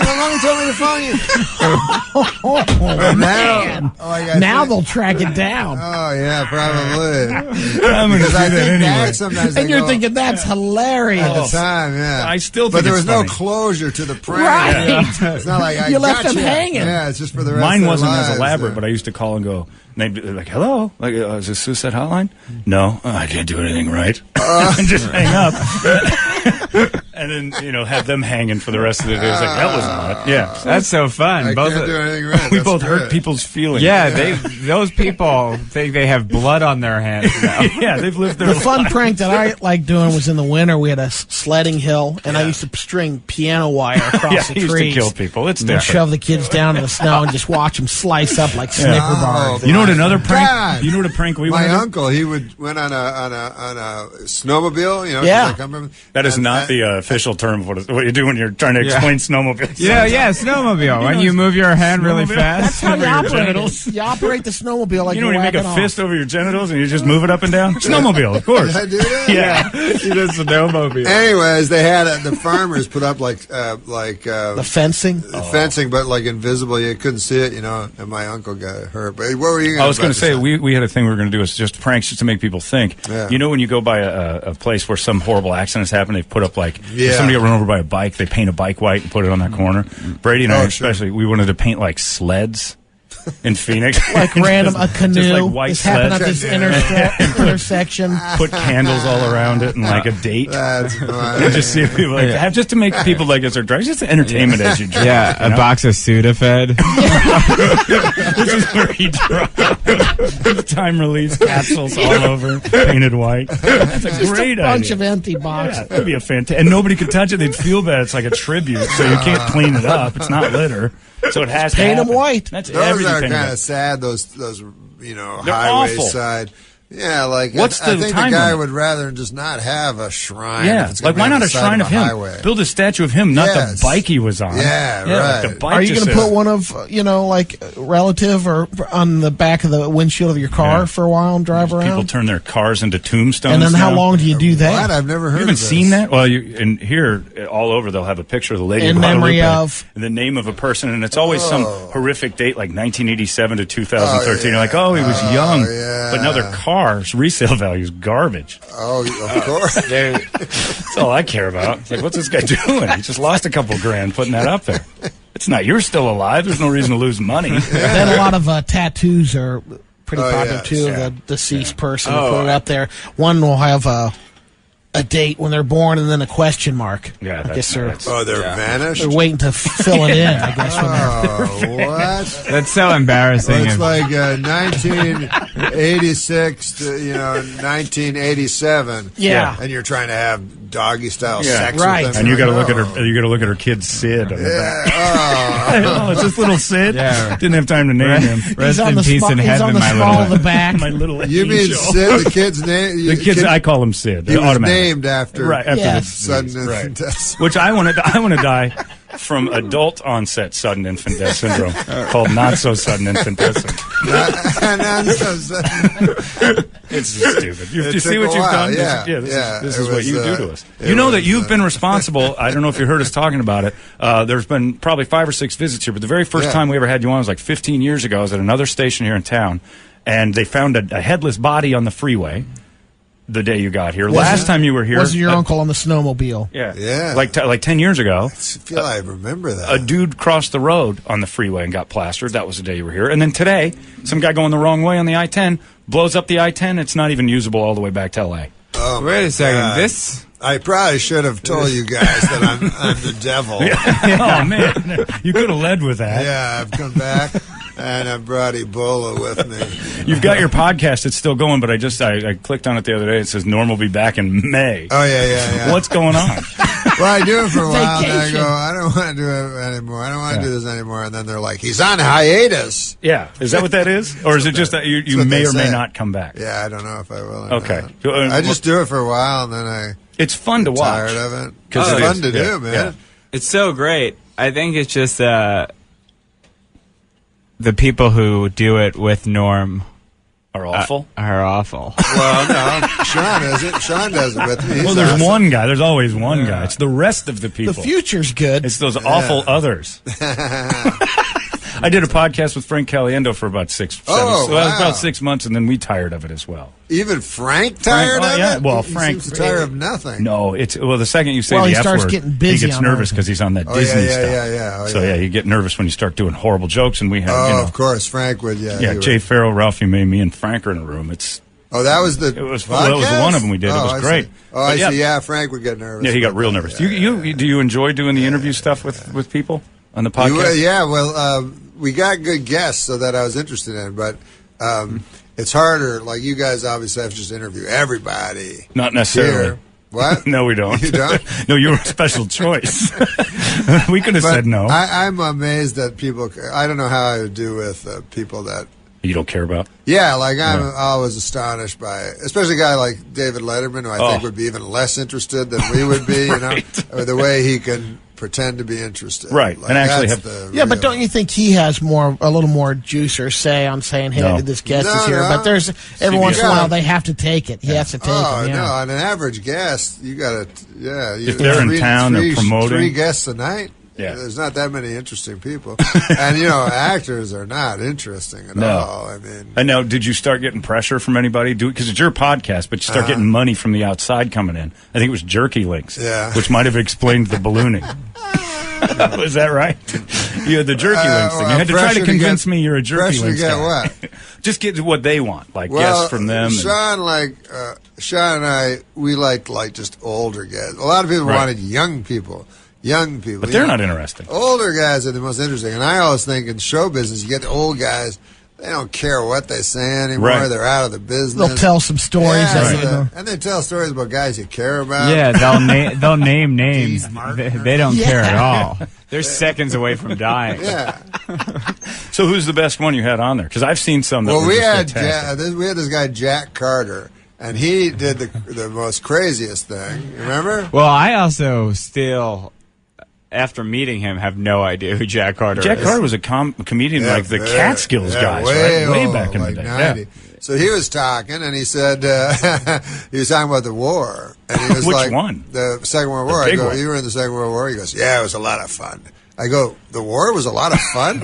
And he goes, well, I never got to go over. I never went over, He goes, I got a lucky break. My whole unit was going to D-Day, and they all died. And I didn't go because I got deathly sick the day before. And then I go, oh, man, it sounds like you were faking it as a joke. Right. And then he goes, I was. And then he's like, I never told nobody that. And I was So he finally confessed. Yes, now, that he is a right? deserter and a traitor to our country. But you learn that kind of stuff on Norm's podcast, Yeah, which Norm's is great. Deathbed Confessions. That'd be a good show. That'd be pretty awesome. You just Yeah. show up at hospitals, Yeah, and they think it's to bring them up, but it's really just to get them to admit We've had a themselves. couple. You have to admit some stuff, and then you pull man. a plug out of. Man, do I want to follow you around with a camera? Hey, I'm here to pull the plug there. You got anything to say? So Rickles. By the way, if I'm ever in that situation, Celebrity deathbed. of pulling a plug, Yeah. first of all, I would want more than one plug. I would want like a backup plug. Multiple plugs. Yeah. Because if a For guy you? comes Just in, like the guy comes switches? in with one of those wide brooms, hits your plug. Oh, I want a generator. Yeah. Yeah, I definitely want something to kick This in. is how I feel. Yeah, like, is it this, that easy? Yeah. This is how I feel it happens sometimes. Like you're in bed, right, with your eyes closed and stuff, and you're sleeping, your coma, whatever they call it. But you can hear and Sure. stuff. This is my nightmare. And all you hear is your relatives going, I think he wants to go. You know what I mean? You're like, oh, no, but you can't. You can't move enough to. Yeah. Because nobody's ever like, no, keep him on the thing. Yeah, no, keep them on forever. Everybody always was real jumpy. My pool guy pulled the plug on his mom, and she sat up. Took like this huge horrible breath. The whole family lost their minds, and then she died. Like right in front of me, he's like, it's time we pulled the plug on her. She's not going to make it. Pulls the plug, and like a few seconds later, she goes, She's like, it's a miracle. Like, what the? Plug her back in. It was But too that late. must have been a physical thing. Is that what like they talked Yeah, about? The reaction. family didn't say so. Yeah. There was a big fight afterwards. Yeah. Hey, that's the risk. I read that 1 out of 4 people get buried alive. What? 25% of people? Come on. Stop that. Where did you read that? Lies? No, because they said that Lies The magazine. book Lies. Yeah, the book Lies magazine. But, no, So they, they're wheeling the guy, and he's like, "Man, it's starting to get hot in here." Yeah. Whoa, whoa, They whoa. said that the medical equipment used to show if a person's actually expired is not that perfect. Well, we need to spruce that up a But, little. but if you're being buried, there's like the embalming process, Yeah. which will You totally. Maybe You'll you're pretty talking much Yeah, I find don't out if think the it's person's buried dead. alive. I think they die in the morgue. They wake up inside the. So if they're stiff, maybe put in there. They might be put in. so like pronounced dead. Before they're embalmed, they still could, because you have a couple that come back and all of a sudden the guy wakes up on the table or something. Like have you ever been in a funeral and go, boy, that guy looks alive? Never. No, The really? coffin gives a dead giveaway. I completely know. That automatically. And the can makeup. It's the worst makeup. Takes the life. I read a story this morning about these two kids. Their mom died, and they put a cell phone in her casket. Oh. And then when she was buried, they got text messages back from the phone. No way. I swear. It's a story I read this morning. But what I think? Grave robber. Yeah, it's a living person. And then they're like, yeah, thanks for letting us have sex with your mom's corpse.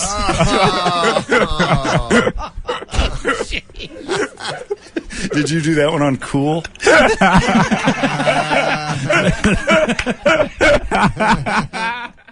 Norm MacDonald is at the Tempe Improv this weekend With the great Sean O'Connor. The future of comedy. The It should future be of on. comedy. It should be on the marquee. Norm's name should be very small as the comedy.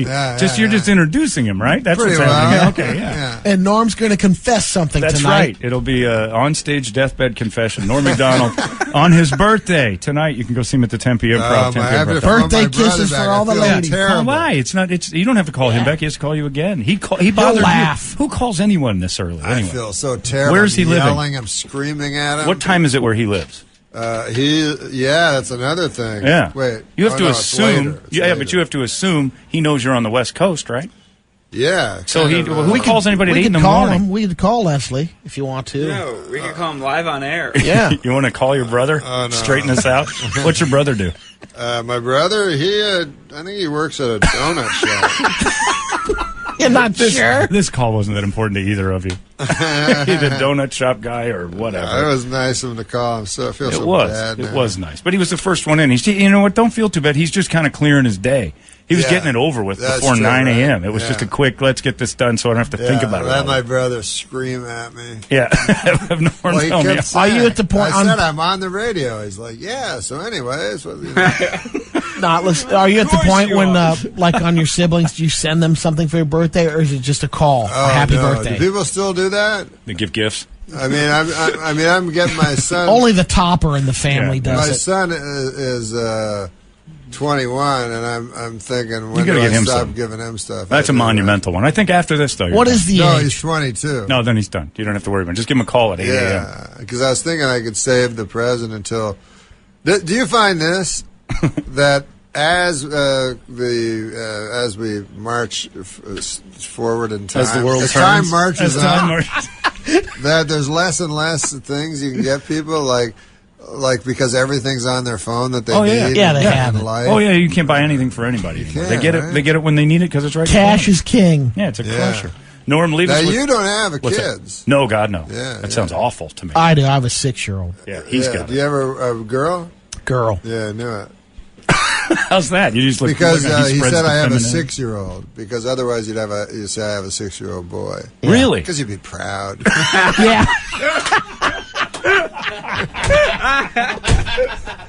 There it is. Norm But don't you MacDonald. worry? That's awesome. I mean, I guess throughout history we've all worried about our children. But my God Almighty, Good luck. It's Good no luck. country for old Good men, luck, though. kid. huh? Well, it's no country for old men. It's the speech Barry Corbin gives there. He goes, "What you got ain't nothing new here." I don't know. It's the oh, movie. you watch that movie. I know everybody tells me I It's the should, best but movie what's ever. the- He gives a speech? speech. He's like, because his Tommy Lee Jones says something. He said he goes out to his brother's place. Brother, ironically, Yeah, yeah. says to him, he says, "I think I got to get out of this." And he goes, "What are you getting out for?" And he goes, "I feel overmatched." And he goes, "What you got ain't nothing new here. This has been going on forever." He said, "The world doesn't sit around and wait for you. That's vanity." Wow. Yeah, it's a great speech. And But then you the sit back speech like, I wow. want you to do for me is Yeah? a speech from The Godfather, where he goes to the guy that ends up with the horse's head, and he says, Okay. "Put Johnny Fontaine in this picture." And then the old guy starts saying why Johnny Fontaine will never be in this picture. You want me to do that right now? remember that speech? I remember, but I don't remember it well enough to Well, do it. Sean will can do we it. find the Seen text? The Godfather. What? I've never seen The Godfather. Can we find the text on the computer? Bravo, why do you want me Let's to do do it, man. You want Quick. me to act with you? Are you getting it? He's getting it now. Norm Why are you Theater. appeasing this? Yeah. All right, so- we're going to take a break and we'll do the Godfather. Okay. together Classic afterwards. morning It'll be funny. radio. Yeah, the Godfather moment. And we have to do it as character. Yeah. I'll be Super Robert Dave Duvall. Osborne. Oh, no. Okay, never mind. We'll do Yeah, that. I'll do it as Super Dave. And I'll do it as Super Dave. And you do. I'll be Fuji. But you remember the guy, right? Oh, I know who you're talking He's about. like, He's the one pissed off about Johnny Fontaine he's ever really working. possessed. Yeah, I know that one. I just don't remember the speech What a- well enough. oh, it was Why a are we great doing speech. this? Oh, it's so fun. I don't think I'll it be is. Super Dave instead of Robert Duvall. Can I also be Super Dave, though? No, you have to. We can't be commit. combating Super. I have to commit to this Yeah, character. you have to All right, commit, we'll do it. man. Where Norm's are you going to going? He reenact. has to Up, Sean's smoke. done. He doesn't want The to see. future's gone. It's Oh, 98 KU. It's over. 98.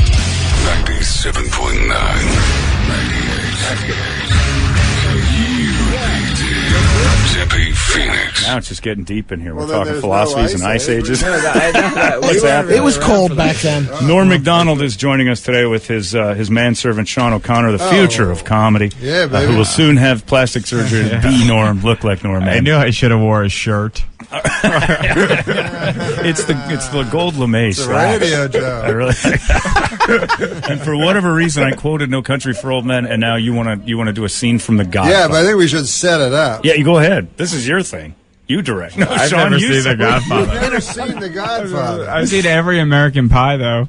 Is this one of those moments where you get in the car and you say, "I can't believe I made that guy do that"? No, listen.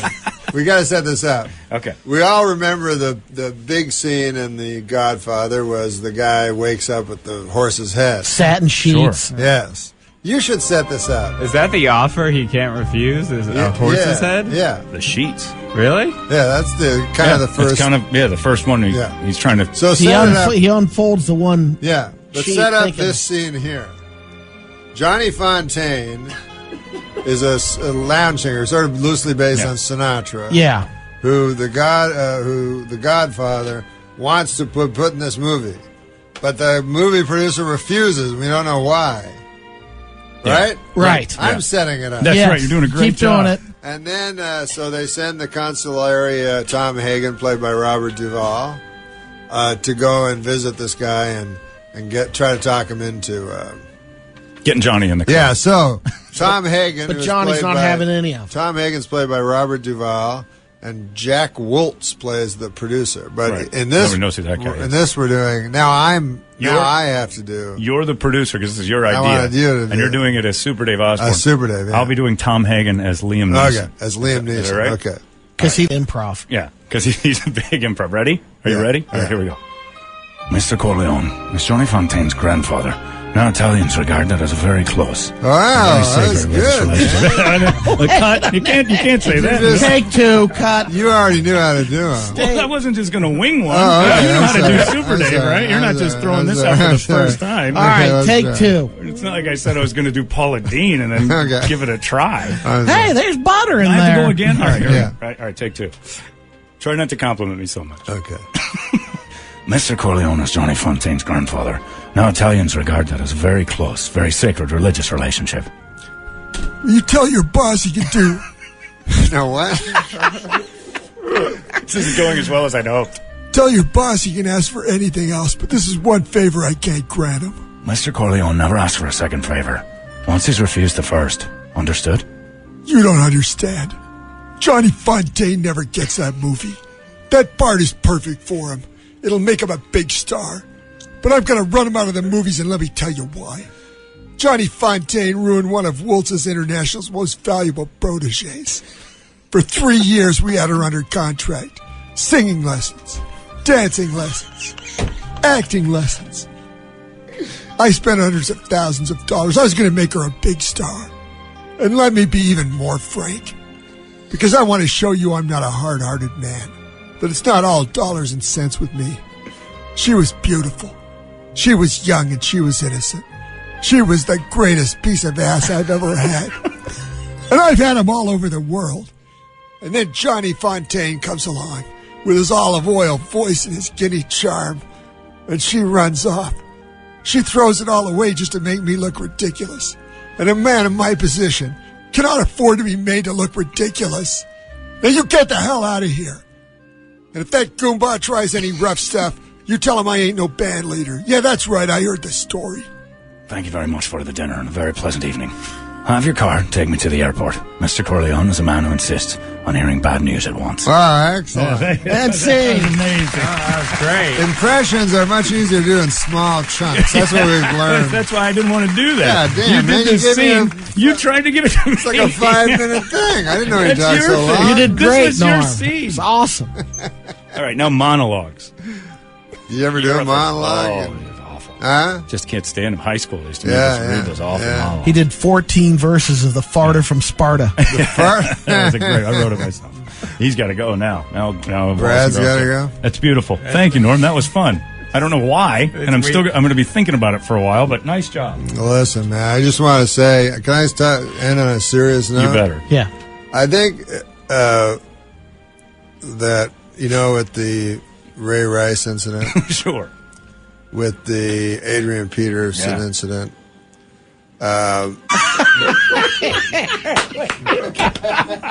This is why he's my favorite person. Norm MacDonald, all week long. Happy birthday, Norm. Nice work. Oh, it's Sean, my birthday. Pleasure to meet you. It's 98. This Saturday, I don't know if you're aware of it, was 420, and so it was a madhouse over there. It's April 20th? No, 420. Yeah, it was April 20th, but 420. You know 420. No, what's that? How do you not know? You've never heard of 420? Well, it's a big deal. I mean, it's real popular in the culture right now, and everybody's wearing 420 shirts, and you see 420 bumper stickers, and everyone's talking about it. 420 is a code term used primarily in North America that refers to the consumption of cannabis, and by extension, a way to identify oneself with cannabis subculture. Observances based on the number 420 include smoking cannabis around the time 4:20 p.m. as well as on the date April 20th. No, that's not what mine says. What does yours say? Mine says 420 was the birthday of Austrian-born German politician and the leader of the National Socialist German Workers' Party, a fella went by the name of Adolf Hitler. This guy, there's a picture of him. Adolf Hitler, very compelling kind of a figure. Odd-looking duck. But there's something about his eyes. Hypnotic. People always fucking want to murder Hitler with their time machine, right? But then I feel if I got back there, I'd be afraid of falling under the spell of his fucking beautiful eyes. It's true. Anyway, a widely discussed story says that a group of teenagers in San Rafael, California, used the term in connection to a fall 1971 plan to search for an abandoned cannabis crop that they had learned about. Huh? His eyes are almost entirely black. Hold the fort. He hated Jews. These guys, they plan to meet precisely. You know what he reminds me of? Dave. My best your friend buddy. Dave. Yeah, I know Dave. That guy hates Jews. He sure does. I hear about it all the time. I'm thinking of breaking up our friendship. It's probably a good idea.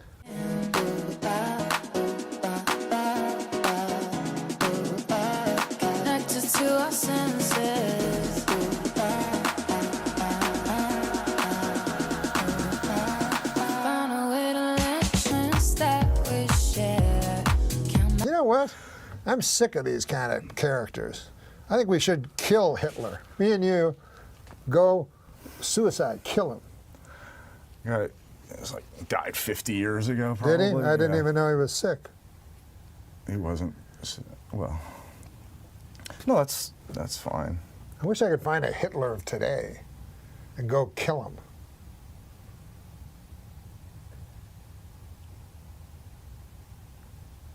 God damn, I wish I had a time machine. To see that action. Yeah, no, to take back my question. Thought you were going to say to murder Hitler. I would not. You know, people always fucking want to murder Hitler with their time machine, right?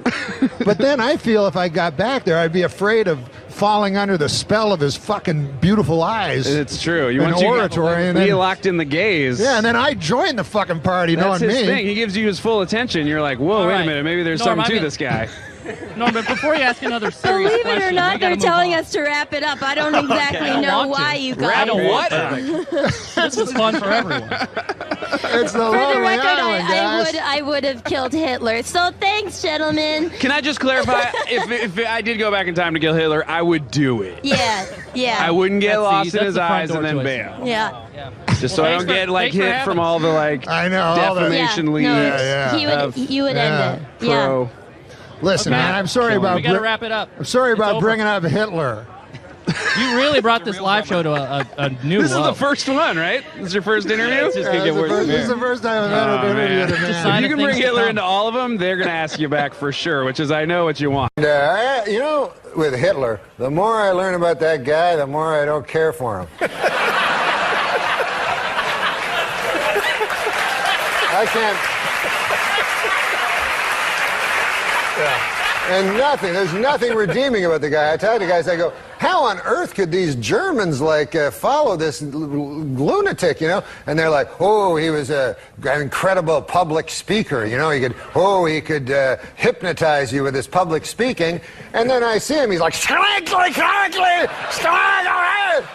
go, what? That's not my idea of a silver-tongued devil, you know?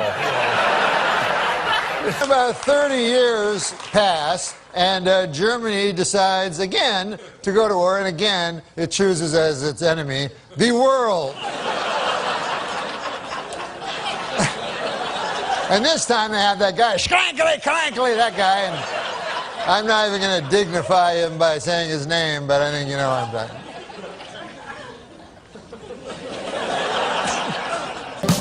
New songs on the radio sounding fake. Prince and Genesis were better anyway.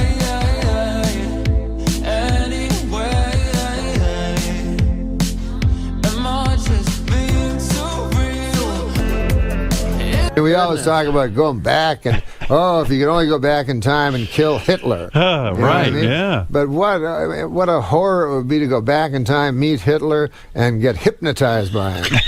And like him. And then become one of the guys. And then it gets even worse. They say he was a very powerful speaker. You didn't know, All of a sudden you're killing in They his name. say he was a powerful speaker. Then on YouTube, he's like, you're like, what Yelling. the fucking Christ?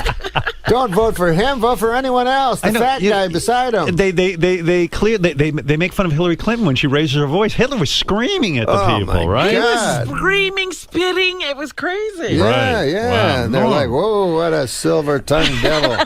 Norm. That feller is. Yes, sir. By the way, you know that guy, who's that guy with the cowboy hat that defends everybody? Jerry Spence? Oh, yeah.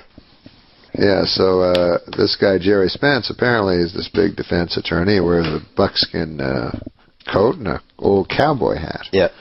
And that goes well. The jury's like that. Yeah. That guy has to stand out. Yeah, so you want to get that guy. So anyways, apparently at the end of every trial, the guy, his client's always clearly guilty. Yeah.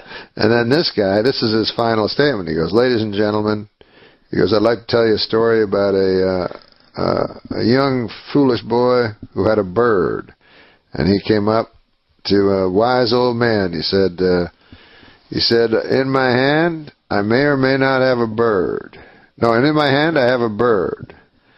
If you say A, I will crush the bird, or perhaps I'll set him free. If you say B, I will crush the bird, or else I will set him free. It is up to you, old man, wise old man. You just say A or B, and we'll see what happens with the bird. The wise old man said, son, the bird is in your hand. Ladies and gentlemen, the bird is in your hand. Thank you. 2 minutes later, not guilty. Every time. That's all they remember. They don't remember any of the evidence. They're like, that bird story makes a good point there, We can't risk killing a bird. So anyways.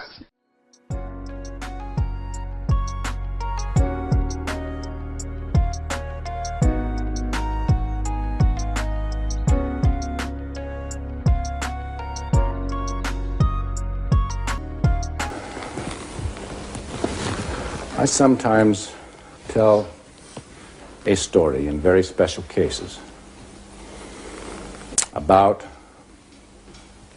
an old man and a smart aleck boy and a bird. And this is a very special case. And I want to leave you with this story because it's an important story. It's a story about a smart aleck boy who wanted to show off an old man and to make a fool out of an old man. And the smart aleck boy had a plan as to how he was going to make a fool out of the old man. He'd found a bird out in the wilderness, a little bird that he brought to he had in his hand. And his plan was to go up to the old man and say to the old man, "Old man, what do I have in my hand?" And the wise old man would say, "You have a bird, my son." And then the smart aleck boy's plan was to say, "But wise old man, is the bird alive or is it dead?" And if the old man said the bird is dead, then the smart aleck boy would open his hands and the bird would fly off free into the forest and into the woods.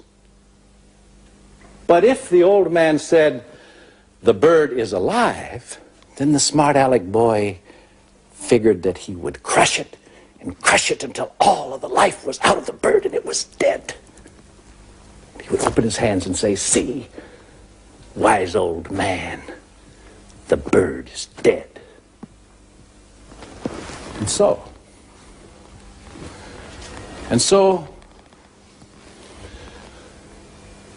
the smart aleck boy went to the old man and he said, "Old man, what do I have in my hands?" And the old man said, "You have a bird, my son." He said, "Old man, is the bird alive or is it dead?" And the old man said, "The bird is in your hands, my son." And so, ladies and gentlemen of the jury, I give you and place into your hands the history of this country and the case of Lee Harvey Oswald. I thank you.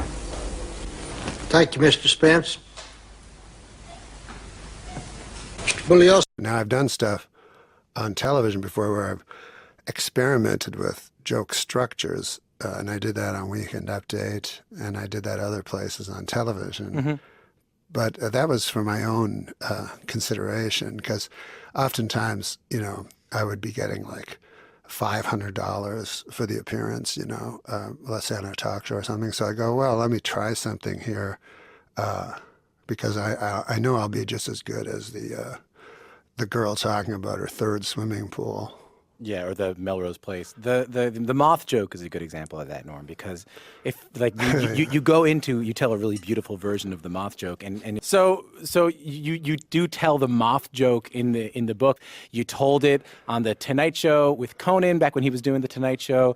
It was it's a long kind of joke, and just a few months ago, maybe about a year ago, it kind of got revived online, and people were putting it up online, calling it the best telling of a joke ever on television. But Norm, that seemed to me like you were experimenting there. You were trying to experiment with, you knew the punchline and you knew the beginning of it and you knew it was a pretty straightforward street joke, but you wanted to experiment with how to get from one point to another. Yeah, it was both an experiment and it was an experiment born of necessity, because Conan told me I had to do a second spot, which he'll sometimes do. But I said, I don't have anything else to say. I have nothing left to tell you. And so then I thought of this joke that Colin Quinn had told me, this street joke. A moth goes into a podiatrist's office, and the podiatrist's office says, "What's the problem?" And the moth says, "What's the problem? Where do I begin, man?" He goes, "I go to work for..." That was just a two-line joke. It was just a one-liner times two. So then I thought, well, how can I do I started thinking during the commercial, is it possible to do a one-liner for an entire 6-minute segment? So I thought, if I can put in between this very a little boy's joke, just a set of horrifying facts laid end to end, then it could make the sweetness way funnier at the end, because they'll have completely forgotten where I was. And so it ended up working by fluke, like often things will when you're experimenting. He says, Doc, sometimes I feel like a spider, even though I'm a moth, just barely hanging on to my web with an everlasting fire underneath me. I'm not feeling good. And so the doctor says, Moth, man, you're troubled. But you should be seeing a psychiatrist. Why on earth did you come here? And then the moth said, because the light was on. And then what happens with the computer is that people put things on the computer and they live forever. And you were talking about the Melrose Place thing, which I did with Courtney Thorne-Smith, where I was just Yeah, just for context, if you're listening to this, this is a kind of a legendary late night moment where Courtney Thorne-Smith is the second guest on Conan after Norm. She's in a new movie with Carrot Top called Chairman of the Board. I hope you don't mind me laying that joke for you now. So she's in a new show, and Norm calls it box office poison. And then she just went on. And Conan says, "No, she's in the show." And then Courtney Thorne-Smith says, "Yeah, I'm in the show." And Norm says, "Well, no, I'm sure you're a very good talk show guest." And then she says, "No, the movie's called Chairman of the Board." And Conan says, "Let's see you do something with that." And you say, I bet the board is spelled B-O-R-E-D. And what was funny about that was before computers. So then you would just say something and it would just go out into the ether and people would go, "Remember that thing?" And the other guy would go, "No." And they go, "Well, I don't either." But nowadays it exists forever. And I don't even know if I would do that joke now. But anyways, now I'll go on talk shows and, I'll go on first and then they'll always go like, "The next guy that comes, just say anything you want, And then they'll warn the second guest. They'll go, "Norm might attack you at any moment," but that's not what I do. So, like sometimes you'll see a guest will come out and then like peremptorily attack me for no reason at all. So I just don't say anything. Unnecessarily hostile to you. Yeah, I don't. If that ever happens, I never say anything. So it just seems sort of odd to the audience that Thomas Hayden Church is like attacking me out of the blue.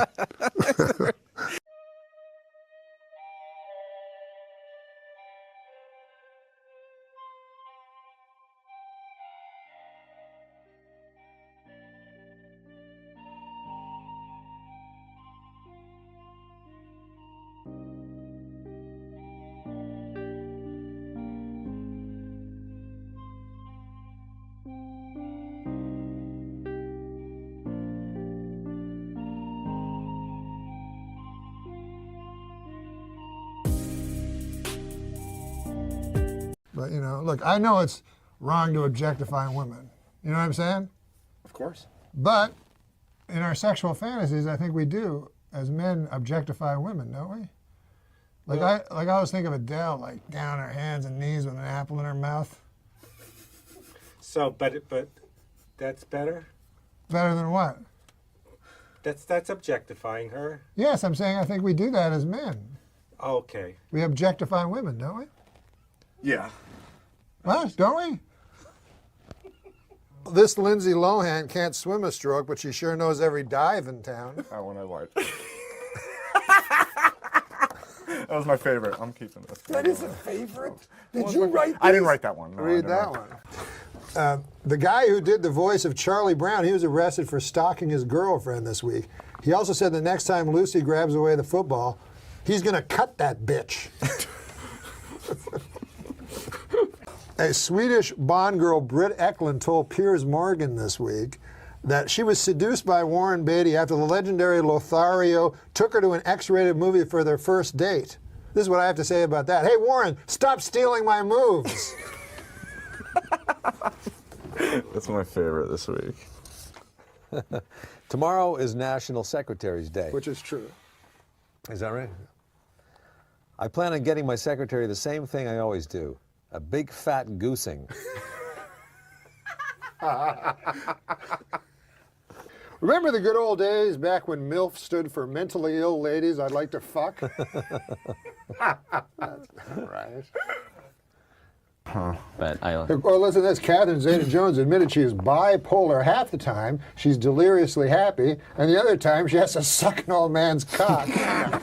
That's dirty. Come on, man. Let's be.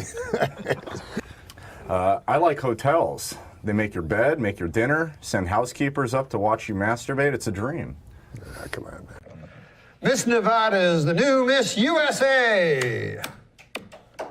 I now must apologize to Miss Delaware. I actually have nothing to do with the final decision, but I will treasure our evening together forever.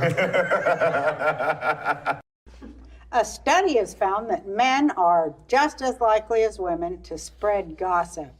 At least that's what I heard Rick tell Brad, who, by the way, has a crush on Patty. Oh, does she? Listen, a new study finds that men are more likely to blame stress from work as a contributor to their poor mental health, while women are more likely to jabber on about something or other. You know, I'm happy to help out a friend, but the next time my roommate asks for help putting sunscreen, he better be talking about his back. Fool me once. The Statue of Liberty is setting a bad example for young women. When times get tough, you just can't stand motionless for centuries holding a torch. It's true. I don't want to shoot myself in the foot, but my left big toe is a neo-Nazi. Even worse, my big right toe believes that there should be a gender pay gap. Gender pay gap. The twins' Joe Mauer has gone on the disabled list due to leg weakness. What is the cause of leg weakness? For the answer, let us go to sports show medical correspondent, the late Burgess Meredith.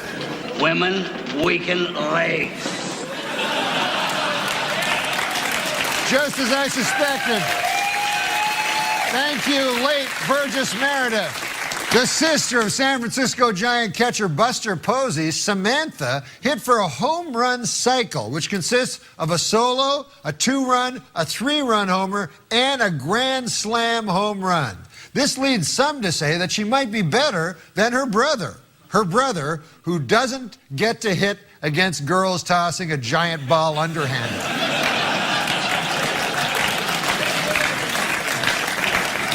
Former Philadelphia Philly and suspected embezzler Lenny Dykstra hired a cleaning lady via Craigslist, but when the woman arrived at his home, Dykstra allegedly stripped naked and demanded that she give him a massage.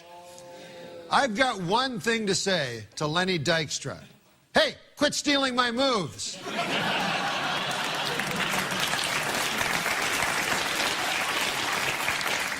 Washington Redskins lineman Albert Hainsworth was arrested on sexual abuse charges this past week after being accused of sliding a credit card through a woman's cleavage.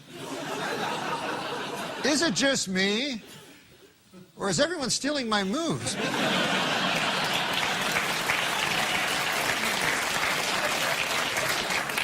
Well, a Boston Red Sox sideline reporter recently did a story on food at ballparks. One thing she tried was a chicken and waffle sandwich, which she nearly choked on. Now, there's a video of this piece, but my staff has not had any luck finding it. So that means it is time to turn to the sports show computer.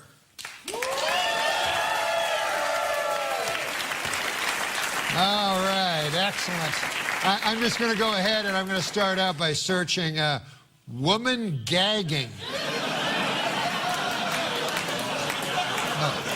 Oh, 1 million results. How about that?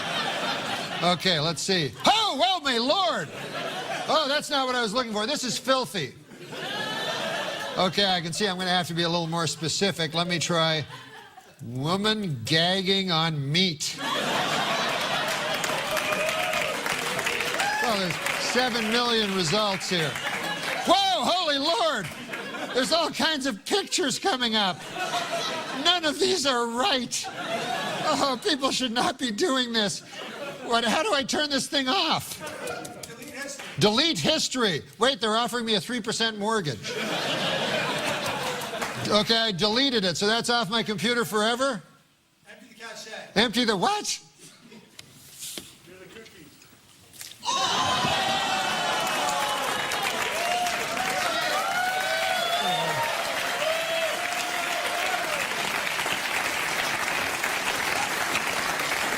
I feel filthy just touching my dirty computer.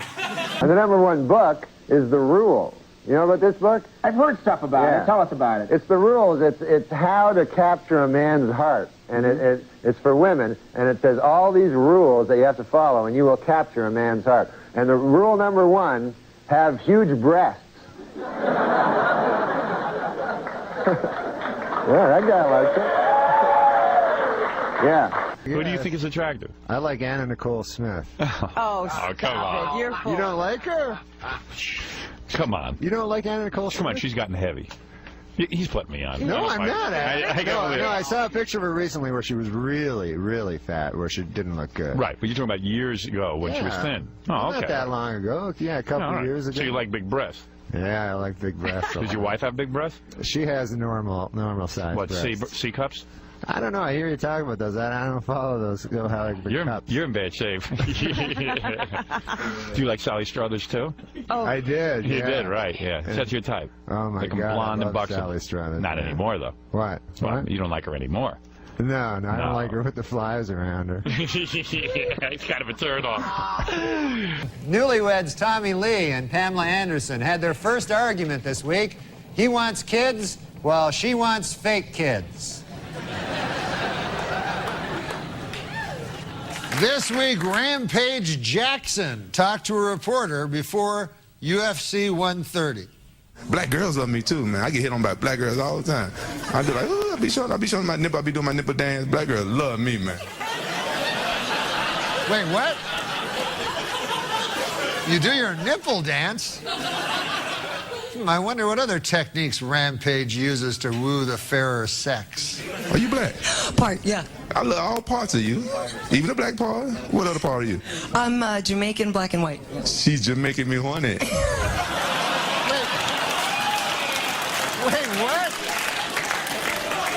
That line never works for me. I guess it worked for him. I don't know. She's hot, ain't she? That's why I gave her the interview. She's hot. Thank you, Rampage. I want a motorboat right now. Wait, what? That seems impossible. What? I don't know what to say about this. What do you think, Sad Bill Cosby? You don't care for that at all, Sad Bill Cosby? No.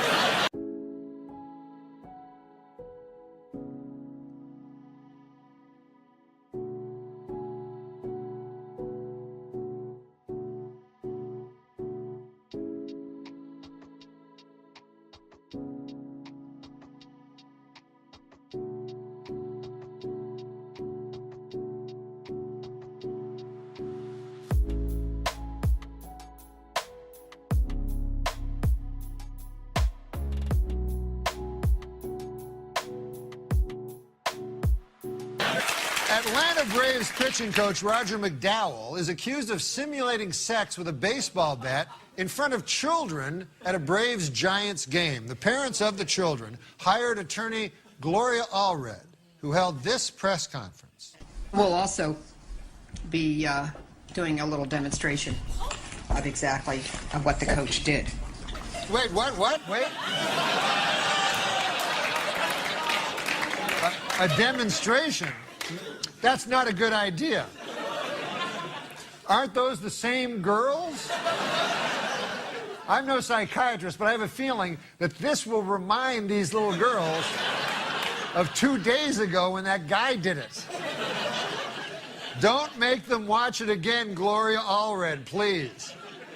I'm panicking for nothing. She's a lawyer. Of course she knows what she's doing. She'll figure out. I think Justin and I can demonstrate what was done with the baseball bat. Okay, so Justin, you want to come forward here? And I want you to put your fingers up the way he had them. Okay, so then it was like that. Just going like that.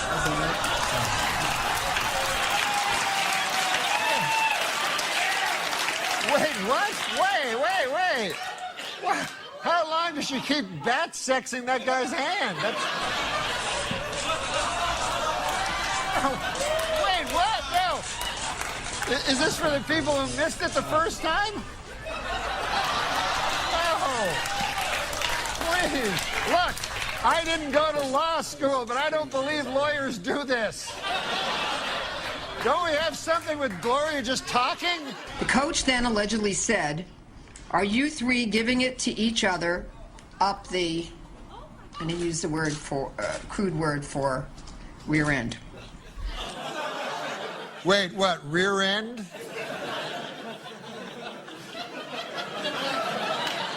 Now Gloria's getting all demure. Rear end, not like earlier when she was, no, don't show it again. All right, enough, no more waste what, that's over with. If I've learned one thing this week, it's to be a lot more careful who I bat my hand in front of. Senator Bob Packwood said this week he favors reduced federal deficit over a tax cut. Then he added that in case anyone was curious, he prefers nice legs over large breasts. The much talked about film Showgirls opened this week, and here's my review. Basically a high-budget porno film, Showgirls is a thinly veiled excuse to show lots of naked buttocks, legs, and breasts. On a scale of 1 to 10, I give it a 10.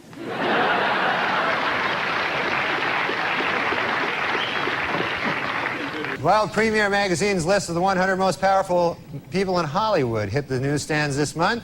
In an odd bit of ranking, Demi Moore was ranked number 28, while her breasts were ranked 20 and 21. So,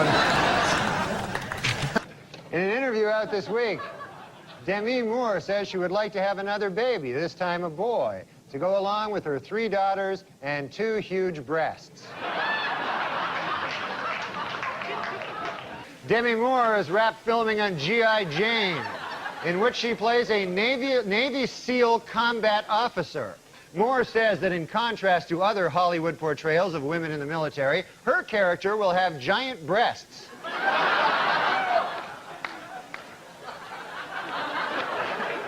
Actor Bruce Willis is filming his next movie, The Broadway Brawler, in Wilmington, Delaware. Meanwhile, his wife, Demi Moore, is taking a break from movie work, saying she wants to spend more time with her huge breasts.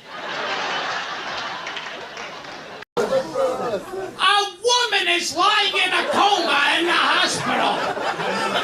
The nurse is watching her. She starts watching her vagina. The woman starts moaning. So she's it's even harder. The woman's moaning and biting her lip. She runs outside, tells the doctor. The doctor pulls the husband over and goes, "Look, I don't know if this'll work, but it might help if you performed oral sex with your wife." So he climbs into bed, they pull the curtain shut. All of a sudden they hear a bell ring and they see it's a flat line. They go inside and the woman's dead. And they say to the husband, "What happened?" And the husband says, "I don't know, I think she choked."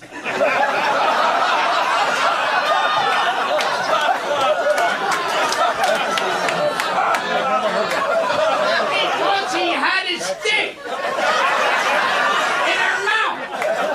And now George is sitting there going, "Well, that's a good way to die with a cock in my mouth.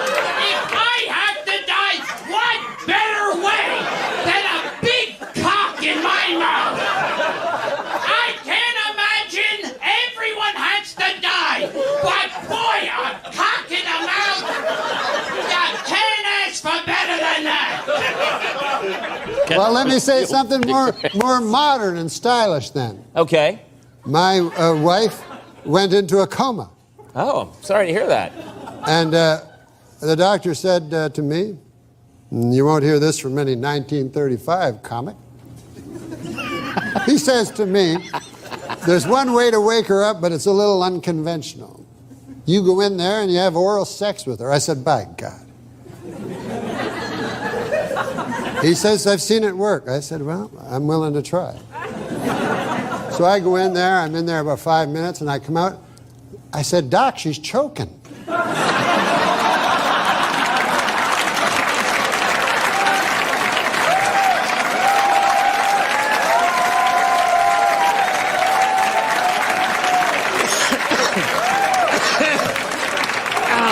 But that's modern medicine for you. That's modern medicine. We're going to take a break. I'm going to find out what's happening here. That's modern. I was at a party with a friend and I noticed you first, and you returned my gaze, knew how to quench my thirst. You took me to that room like a dream come true. The dance you performed was just for me and you.